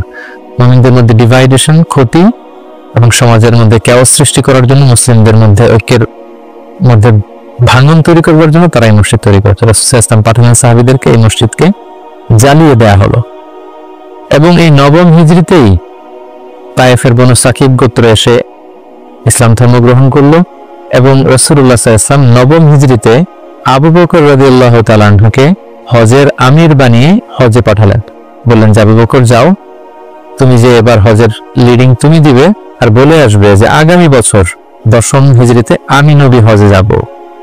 এবং বলে দিয়ে আসবে যে আগামী বছর থেকে কোনো মুশরিক আর হজ করতে পারবে না। রাসূল সাল্লাল্লাহু আলাইহি ওয়াসাল্লামের নির্দেশনা পেয়ে নবম হিজরিতে আবু বকর রাদিয়াল্লাহু তাআলা আনহু তিনি হজ পরিচালনার জন্য গেলেন এবং যাওয়ার পথে প্রতিমধ্যে সকল আরব গোত্রগুলোকে তিনি জানিয়ে দিলেন যে আগামী বছর কিন্তু নবী হজে আসবে, ফলে কোনো মুশরিক আর আগামী বছর থেকে হজের সুযোগ পাবে না। এবং এই নবম হিজরিতে রাসূল সাল্লাল্লাহু আলাইহি ওয়াসাল্লাম জাজিরাতুল আরবের বিভিন্ন এলাকায় ইসলামের দাওয়াত পৌঁছানোর জন্য বিভিন্ন সাহাবাদেরকে দায়িত্ব দিয়ে দাঈ ইলাল্লাহ হিসেবে পাঠিয়েছেন। এবং ঠিক তখনই আল্লাহ তাআলা আয়াত নাযিল করলেন, ওয়ারাআইতান নাসা ইয়াদখুলুনা ফি দীনিল্লাহি আফওয়াজা, অর্থাৎ হে নবী আপনি দেখবেন দলে দলে জাজিরাতুল আরবের লোকজন ইসলামের ছায়াতলে চলে আসছে। এবং সেটাই হলো, দলে দলে লোকজন ইসলাম ধর্ম গ্রহণ করতে লাগলো। দশম হিজরিতে রাসূল সাল্লাল্লাহু আলাইহি ওয়াসাল্লাম মুআয ইবনে জাবালকে আলী রাদিয়াল্লাহু তাআলা আনহুকে ইয়ামানে পাঠালেন, খালিদ বিন ওয়ালিদকে নাজরানে পাঠালেন এবং দশম হিজরিতে রাসূল সাল্লাল্লাহু আলাইহি ওয়াসাল্লাম হজে বের হলেন। প্রায় লক্ষাধিক সাহাবাকে নিয়ে তিনি হজের জন্য গেলেন। ওই মুসলিমের বর্ণনা, জাবের রাদিয়াল্লাহু তাআলা আনহু বলেন, মদিনা থেকে যুলহুলাইফা থেকে ইহরাম বেঁধে রাসূল সাল্লাল্লাহু আলাইহি ওয়াসাল্লাম যখন বের হলেন, আমি তাকিয়ে দেখি ডানে হাজার হাজার সাহাবী, বায়ে হাজার হাজার সাহাবী, সামনে পেছনে হাজার হাজার মানুষ। যেখান দিয়ে যাচ্ছে লোকজন রাসূল সাল্লাল্লাহু আলাইহি ওয়াসাল্লামের কাফেলার সাথে হজের জন্য যুক্ত হচ্ছে। রাসূল সাল্লাল্লাহু আলাইহি ওয়াসাল্লামের এই হজটাকে বিদায় হজ বলা হয় এবং এই বিদায় হজে তিনি একটা ঐতিহাসিক ভাষণ দিয়েছিলেন, যেটাকে বিদায় হজের দিনটা ছিল জুমাবার। রাসূল সাল্লাল্লাহু আলাইহি ওয়াসাল্লাম তিনি আরাফার ময়দানে জিলহজ মাসের 9 তারিখে ঐতিহাসিক ভাষণ দিয়েছিলেন, বিদায় হজের ভাষণ, যেখানে তিনি জাহিলিয়াতকে কবর দিয়েছিলেন। জাহিলিয়াতের সবকিছু তিনি সেদিন ড্যামলিশ করেছিলেন। সুদকে তিনি পায়ের নিচে স্থান দিয়েছিলেন এবং সেখানে তিনি মানবতার কথা বলেছেন, উইমেন রাইটস এর কথা বলেছেন, নারী অধিকারের কথা, শ্রমিকদেরকে নিয়ে তিনি সেদিন কথা বলেছেন, সেখানে ভ্রাতৃত্বের কথা তিনি বলেছেন, সেখানে শিরকের বিরুদ্ধে তিনি আওয়াজ তুলেছেন। সেই ঐতিহাসিক বিদায় হজের ভাষণে তিনি মানুষদেরকে কল্যাণের পথে আহ্বান করেছেন এবং তিনি বলেছেন আমিরের আনুগত্যের কথা। এভাবে তিনি সেই ঐতিহাসিক ভাষণটি দিয়েছিলেন এবং সবশেষে তিনি বলেছিলেন যে তোমাদের মাঝে আমি দুটি জিনিস রেখে গেলাম।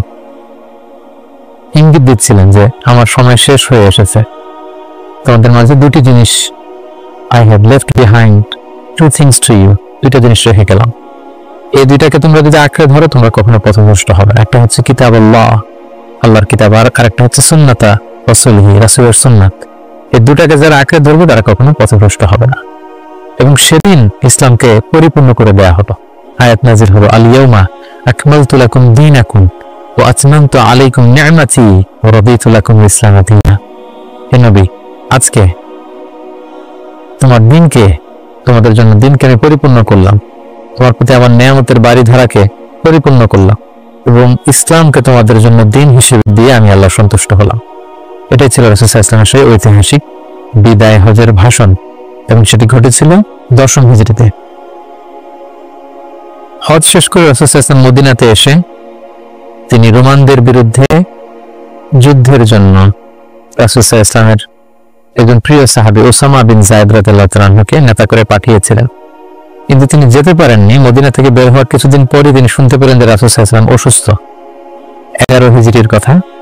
রাসূল সাল্লাল্লাহু আলাইহি ওয়াসাল্লাম অত্যন্ত অসুস্থ হয়ে পড়লেন এবং সেই অসুস্থতা থেকে তিনি আর সুস্থ হয়ে উঠলেন না এবং সেই অসুস্থতার কারণে রাসূল সাল্লাল্লাহু আলাইহি ওয়াসাল্লাম ইন্তেকাল করলেন। হিজরি 11 সনে রবিউল আউয়াল মাসের 12 তারিখ সোমবার রাসূলুল্লাহ সাল্লাল্লাহু আলাইহি ওয়াসাল্লাম এই পৃথিবী থেকে বিদায় নিলেন এবং তিনি আম্মাজান আয়েশা রাদিয়াল্লাহু তাআলা আনহার কোলের মধ্যে মাথা রেখে আম্মাজান আয়েশা রাদিয়াল্লাহু তাআলা আনহার ঘরের ভিতরে তিনি ইন্তেকাল করেছিলেন। ইন্তেকালের আগে তিনি বারবার বেহুশ হয়ে যাচ্ছিলেন এবং পানি আনতে বলছিলেন। পানির মধ্যে হাত ঢুকিয়ে তিনি চেহারার মধ্যে পানি লাগাচ্ছিলেন আর বলছিলেন, ইন্না লিল মাউতি লা সাকারাত, হায়রে মৃত্যুর এতই যন্ত্রণা, মৃত্যুর এত কষ্ট। রাসূল সাল্লাল্লাহু আলাইহি ওয়াসাল্লাম আম্মাজান আয়েশা রাদিয়াল্লাহু তাআলা আনহার হাতে মেসওয়াক দেখে, তার শ্যালক যখন মেসওয়াক করছিল তিনি সেখানে ফেল করে তাকিয়েছিলেন। আম্মাজান আয়েশা বুঝতে পেরেছিলেন যে তিনি মেসওয়াক করবেন। তিনি নিজ হাতে মেসওয়াকটি নিয়ে চিবিয়ে নরম করে রাসূল সাল্লাল্লাহু আলাইহি ওয়াসাল্লামের মুখে দিয়েছিলেন। তিনি ইন্তেকালের আগে মেসওয়াক করেছিলেন এবং তিনি ইন্তেকালের আগে বলেছিলেন, আসসালাত আসসালাত, উম্মতেরা নামাজ নামাজ, নামাজকে তোমরা ভুলে যেও না। ওমা মালাকাত আইমানুকুম, এবং তোমাদের কর্মচারীদের প্রতি, শ্রমিকদের প্রতি তোমরা অবিচার করো না। এই কথাগুলো বলে তিনি সর্বশেষ যে বাক্যটি উচ্চারণ করেছিলেন সেটি হচ্ছে মা আল্লাযীনা আনআমা আল্লাহু আলাইহিম মিনান নাবিয়্যিন ওয়াস সিদ্দীকিন ওয়াশ শুহাদাই ওয়াস সালিহিন, অর্থাৎ হে আল্লাহ, নবী, সিদ্দিক, শুহাদা, সালেহ তাদের সাথে যেন আমি থাকি। আল্লাহুম্মা ইলা রাফিকিল আ'লা, আমি আমার প্রিয়তম বন্ধু আল্লাহ তাআলার কাছে ফিরে যাই। একথা বলে তিনি নিস্তব্ধ হয়ে গিয়েছেন এবং গোটা উম্মাকে দুঃখের সাগরে ভাসিয়ে খাতামুন নবিয়্যিন সাইয়্যিদুল মুরসালিন রাহমাতাল লিল আলামিন তিনি তার শেষ নিঃশ্বাস ত্যাগ করেন। এবং নবীরা যেখানে মারা যায় সেই জায়গাটি পবিত্র, নবীরা যেখানে ইন্তেকাল করেন সেখানেই তাদেরকে কবরস্থ করা হয়। রাসূল সাল্লাল্লাহু আলাইহি ওয়াসাল্লামকে আম্মা জান আয়েশা রাদিয়াল্লাহু তাআলা আনহার ঘরেই কবরস্থ করা হয়েছে এবং আজও মসজিদে নববীর পাশে সবুজ মিম্বারের নিচে প্রিয় নবী আল্লাহর হাবিব সাল্লাল্লাহু আলাইহি ওয়াসাল্লাম মুহাম্মদ রাসূলুল্লাহ সাল্লাল্লাহু আলাইহি ওয়াসাল্লাম সেখানে শায়িত আছে। সম্মানিত সুধী, এ পর্যায়ে আমরা খুব সংক্ষিপ্ত পরিসরে রাসূল সাল্লাল্লাহু আলাইহি ওয়াসাল্লামের জীবনী থেকে আমরা কিছু লাইফ লেসন নিয়ে আসব। আমরা কি শিখতে পারি রাসূল সাল্লাল্লাহু আলাইহি ওয়াসাল্লামের জীবনী থেকে। প্রথম যেই লেসনটা আমরা উল্লেখ করতে চাই সেটা হচ্ছে রাসূল সাল্লাল্লাহু আলাইহি ওয়াসাল্লাম খুব বড় মনের মানসিকতার অধিকারী ছিলেন, বড় মনের, বড় হৃদয়ের অধিকারী ছিলেন। তিনি সবার জন্য ছিলেন। He used to think beyond the narrow borders. তিনি বড় হৃদয়ের অধিকারী ছিলেন, কখনো ন্যারো মাইন্ডেড ছিলেন না। উনি সবাইকে অ্যাকোমোডেট করতে চাইতেন। এজন্য আল্লাহ তাআলা বলেছেন যে ওমা আরসালনাকা ইল্লা রাহমাতাল লিল আলামিন, হে নবী, আপনাকে আমি গোটা বিশ্ববাসীর জন্য রহমত করে প্রেরণ করেছি।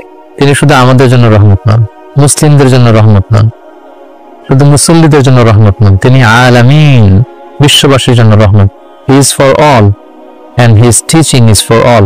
রাসূল সাল্লাল্লাহু আলাইহি ওয়াসাল্লামের শিক্ষা, দিক নির্দেশনা, তার দেয়া হেদায়েত এগুলো সবার জন্য, এটা আমরা জানতে পারলাম। দ্বিতীয় যে শিক্ষাটা আমরা পাই সেটা হচ্ছে রাসূল সাল্লাল্লাহু আলাইহি ওয়াসাল্লাম সবসময় সংঘবদ্ধ জীবন যাপন করেছেন। আমরা যদি দেখি মক্কাতে সংঘবদ্ধ, মদিনাতে সংঘবদ্ধ, যেখানে তিনি ছিলেন সংঘবদ্ধ ছিলেন।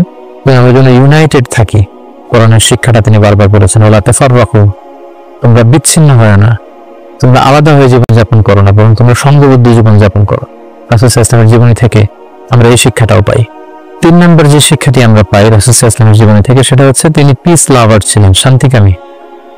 কখনো সংঘাতে সহজে বিরোধে জড়াতে চাইতেন না, সবসময় শান্তি প্রতিষ্ঠা তিনি অগ্রগামী ছিলেন। আমরা যদি দেখি যে কোরাইশদের সাথেও কিন্তু তিনি পিস ট্রিটি করেছেন, শান্তি চুক্তি, সাহাবারা রাজি হচ্ছিলেন না, তিনি করেছেন। মদিনায় এসে তিনি মদিনা চার্টার করেছেন, মদিনা সনদ করেছেন, ইহুদিদের সাথে একসাথে থেকেছেন, থাকতে চেয়েছেন, কিন্তু মদিনা সনদ ভঙ্গ হয়েছে যখন তারা বিশ্বাসঘাতকতা করেছে। তার মানে তিনি সবসময় শান্তির পক্ষে ছিলেন, শান্তিকামী তিনি ছিলেন। আমরা যারা নবীদের উম্মত বলে নিজেদেরকে দাবি করি, আমরা যেন সবসময় শান্তিকামী হই, আমরা যেন শান্তির পক্ষে থাকি, এটা আমাদের জন্য শিক্ষা। 4 নম্বর যে শিক্ষাটি আমরা পাই সেটা হচ্ছে he was the flag bearer of justice. তিনি সবসময় ন্যায় বিচারের পক্ষে ছিলেন, ন্যায়ের পতাকাবাহী ছিলেন, ন্যায় বিচারের পতাকাবাহী। সবসময় ন্যায় যেখানে, সত্য যেখানে, ইনসাফ যেখানে, জাস্টিস যেখানে, তিনি সেখানে। তার প্রমাণ আমরা দেখি 20 বছর বয়সে তিনি যখন যুবক, তখন তিনি হিলফুল ফুজুল নামে যুব সংগ্রহ করেছেন। উদ্দেশ্য কি ছিল? যে মাল মাজলুম দিদ্দা জালেম, আমরা সবসময় মাজলুমের পক্ষে থাকবো, জালেমের বিরুদ্ধে। কোন জালেম যেন কোনো ব্যবসায়ীকে, ভিনদেশীকে, কাউকে যেন ঠকাতে না পারে, মাজলুমের পক্ষে লড়বার জন্য তিনি এটা করেছেন। তার মানে ইনসাফ, জাস্টিস, ন্যায় পরায়ণতার পক্ষে তিনি সবসময় কাজ করেছেন। আমরা যেন সবসময় ন্যায় পরায়ণতার পক্ষে থাকি, এটাই আমাদের জন্য শিক্ষা। 5 নম্বর যে ব্যাপারটা আমরা দেখি যে পুরো জীবনটা যদি আপনারা খেয়াল করেন, 40 বছর, তারপরে নবুয়তের 13 বছর, তারপর মদিনাতে 10 বছর, আমরা যদি দেখি যে সবসময় রাসূল সাল্লাল্লাহু আলাইহি ওয়াসাল্লাম একটা স্ট্রাগলের মধ্যে দিয়ে গিয়েছেন। তিনি আল্লাহর নবী, শুধু নবী নয়, শ্রেষ্ঠ নবী, আল্লাহর হাবিব। তার কাছে কোরআন নাজিল হয়েছে, তার কাছে ওহী আসতো, আল্লাহর সরাসরি সাহায্য তিনি পেয়েছেন, আল্লাহর সাথে কথা বলেছেন। তারপরেও তার জীবন কিন্তু স্ট্রাগল মুক্ত ছিল না, সবসময় তিনি স্ট্রাগলের মধ্যে দিয়েছিলেন। আমরা একটু স্ট্রাগল করলে হতাশ হয়ে পড়ি, একটু বিপদে পড়লে হতাশ হয়ে পড়ি। আমরা যদি রাসূলের জীবনে দেখি তাহলে আমরা বুঝতে পারবো না, হতাশ হওয়া যাবে না, ধৈর্য ধারণ করতে হবে, কারণ struggle is the part of our life. আমার নবী স্ট্রাগল করেছেন, তিনি সংগ্রাম করেছেন, সো সংগ্রাম আমাদের জীবনের অংশ। এই শিক্ষাটা আমরা পাই। 6 নম্বর যে শিক্ষাটি আমরা পাই সেটা হচ্ছে রাসূল সাল্লাল্লাহু আলাইহি ওয়াসাল্লাম ব্যক্তিগত জীবনে অত্যন্ত সৎ ছিলেন, ট্রুথফুলনেস ছিল ওনার গুণ, ট্রাস্টওয়ার্দিনেস অর্থাৎ সত্যবাদিতা এবং আমানতদারিতা। যে কারণে যে কুরাইশ রাসূল সাল্লাল্লাহু আলাইহি ওয়াসাল্লামের বিরোধিতা করত, তারাই রাসূল সাল্লাল্লাহু আলাইহি ওয়াসাল্লামকে উপাধি দিয়েছিল আস-সাদিক আল-আমিন, সত্যবাদী, আমানতদার।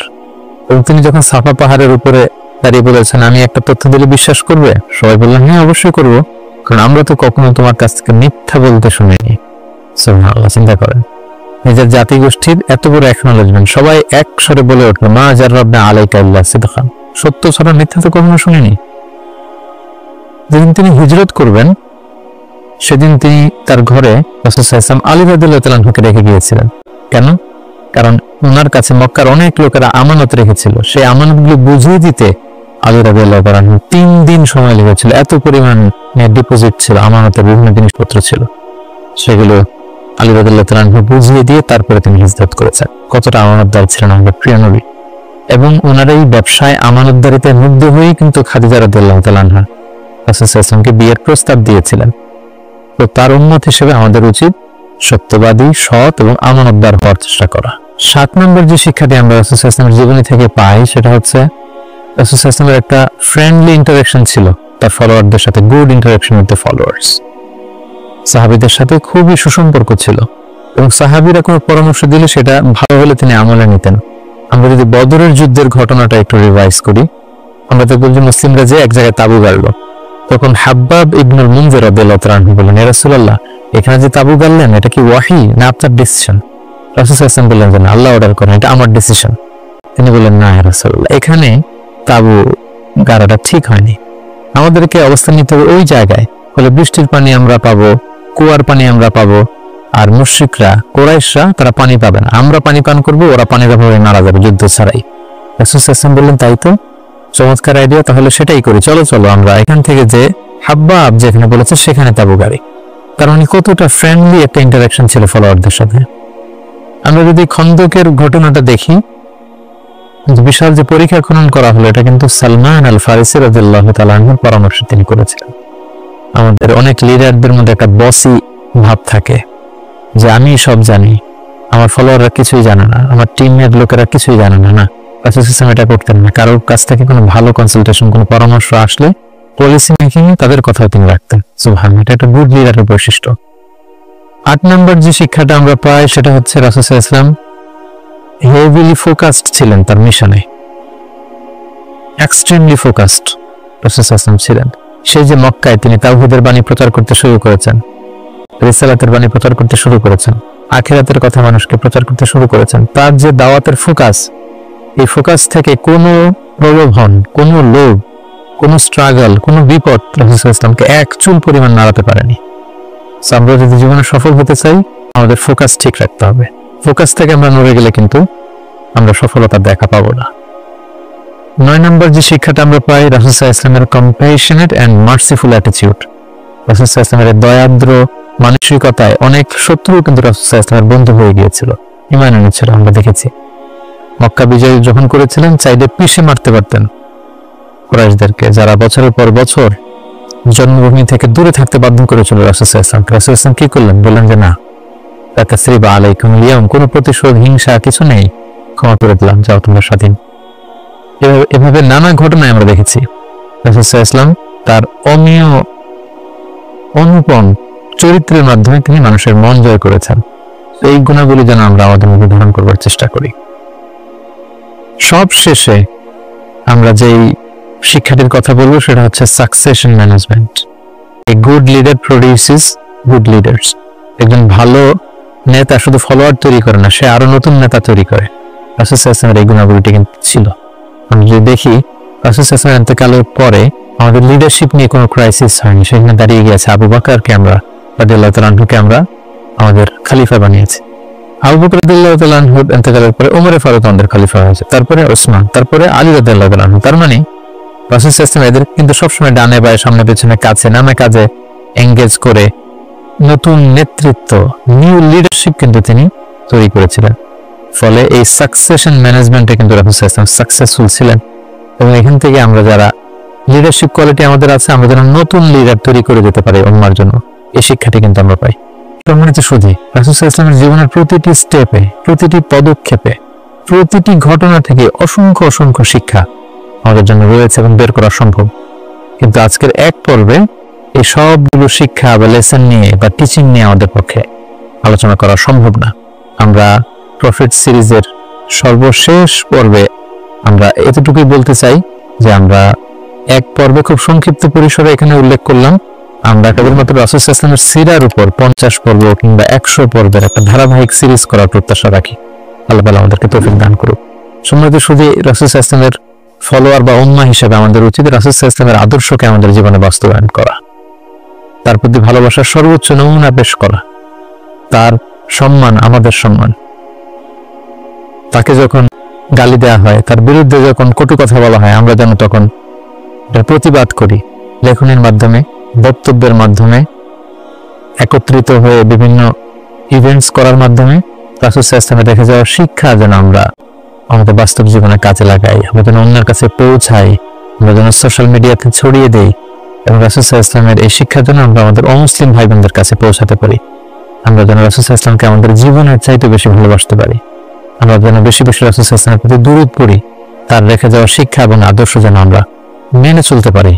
আল্লাহ তাআলা আমাদের সবাইকে কথাগুলো বোঝার, আমল করার তৌফিক দান করুক। হাযা মা ইনদি ওয়া লা ইলমু ইনদাল্লাহ আলাইহি তাওয়াক্কালতু ওয়া ইলাইহি উনীব। আসসালামু আলাইকুম।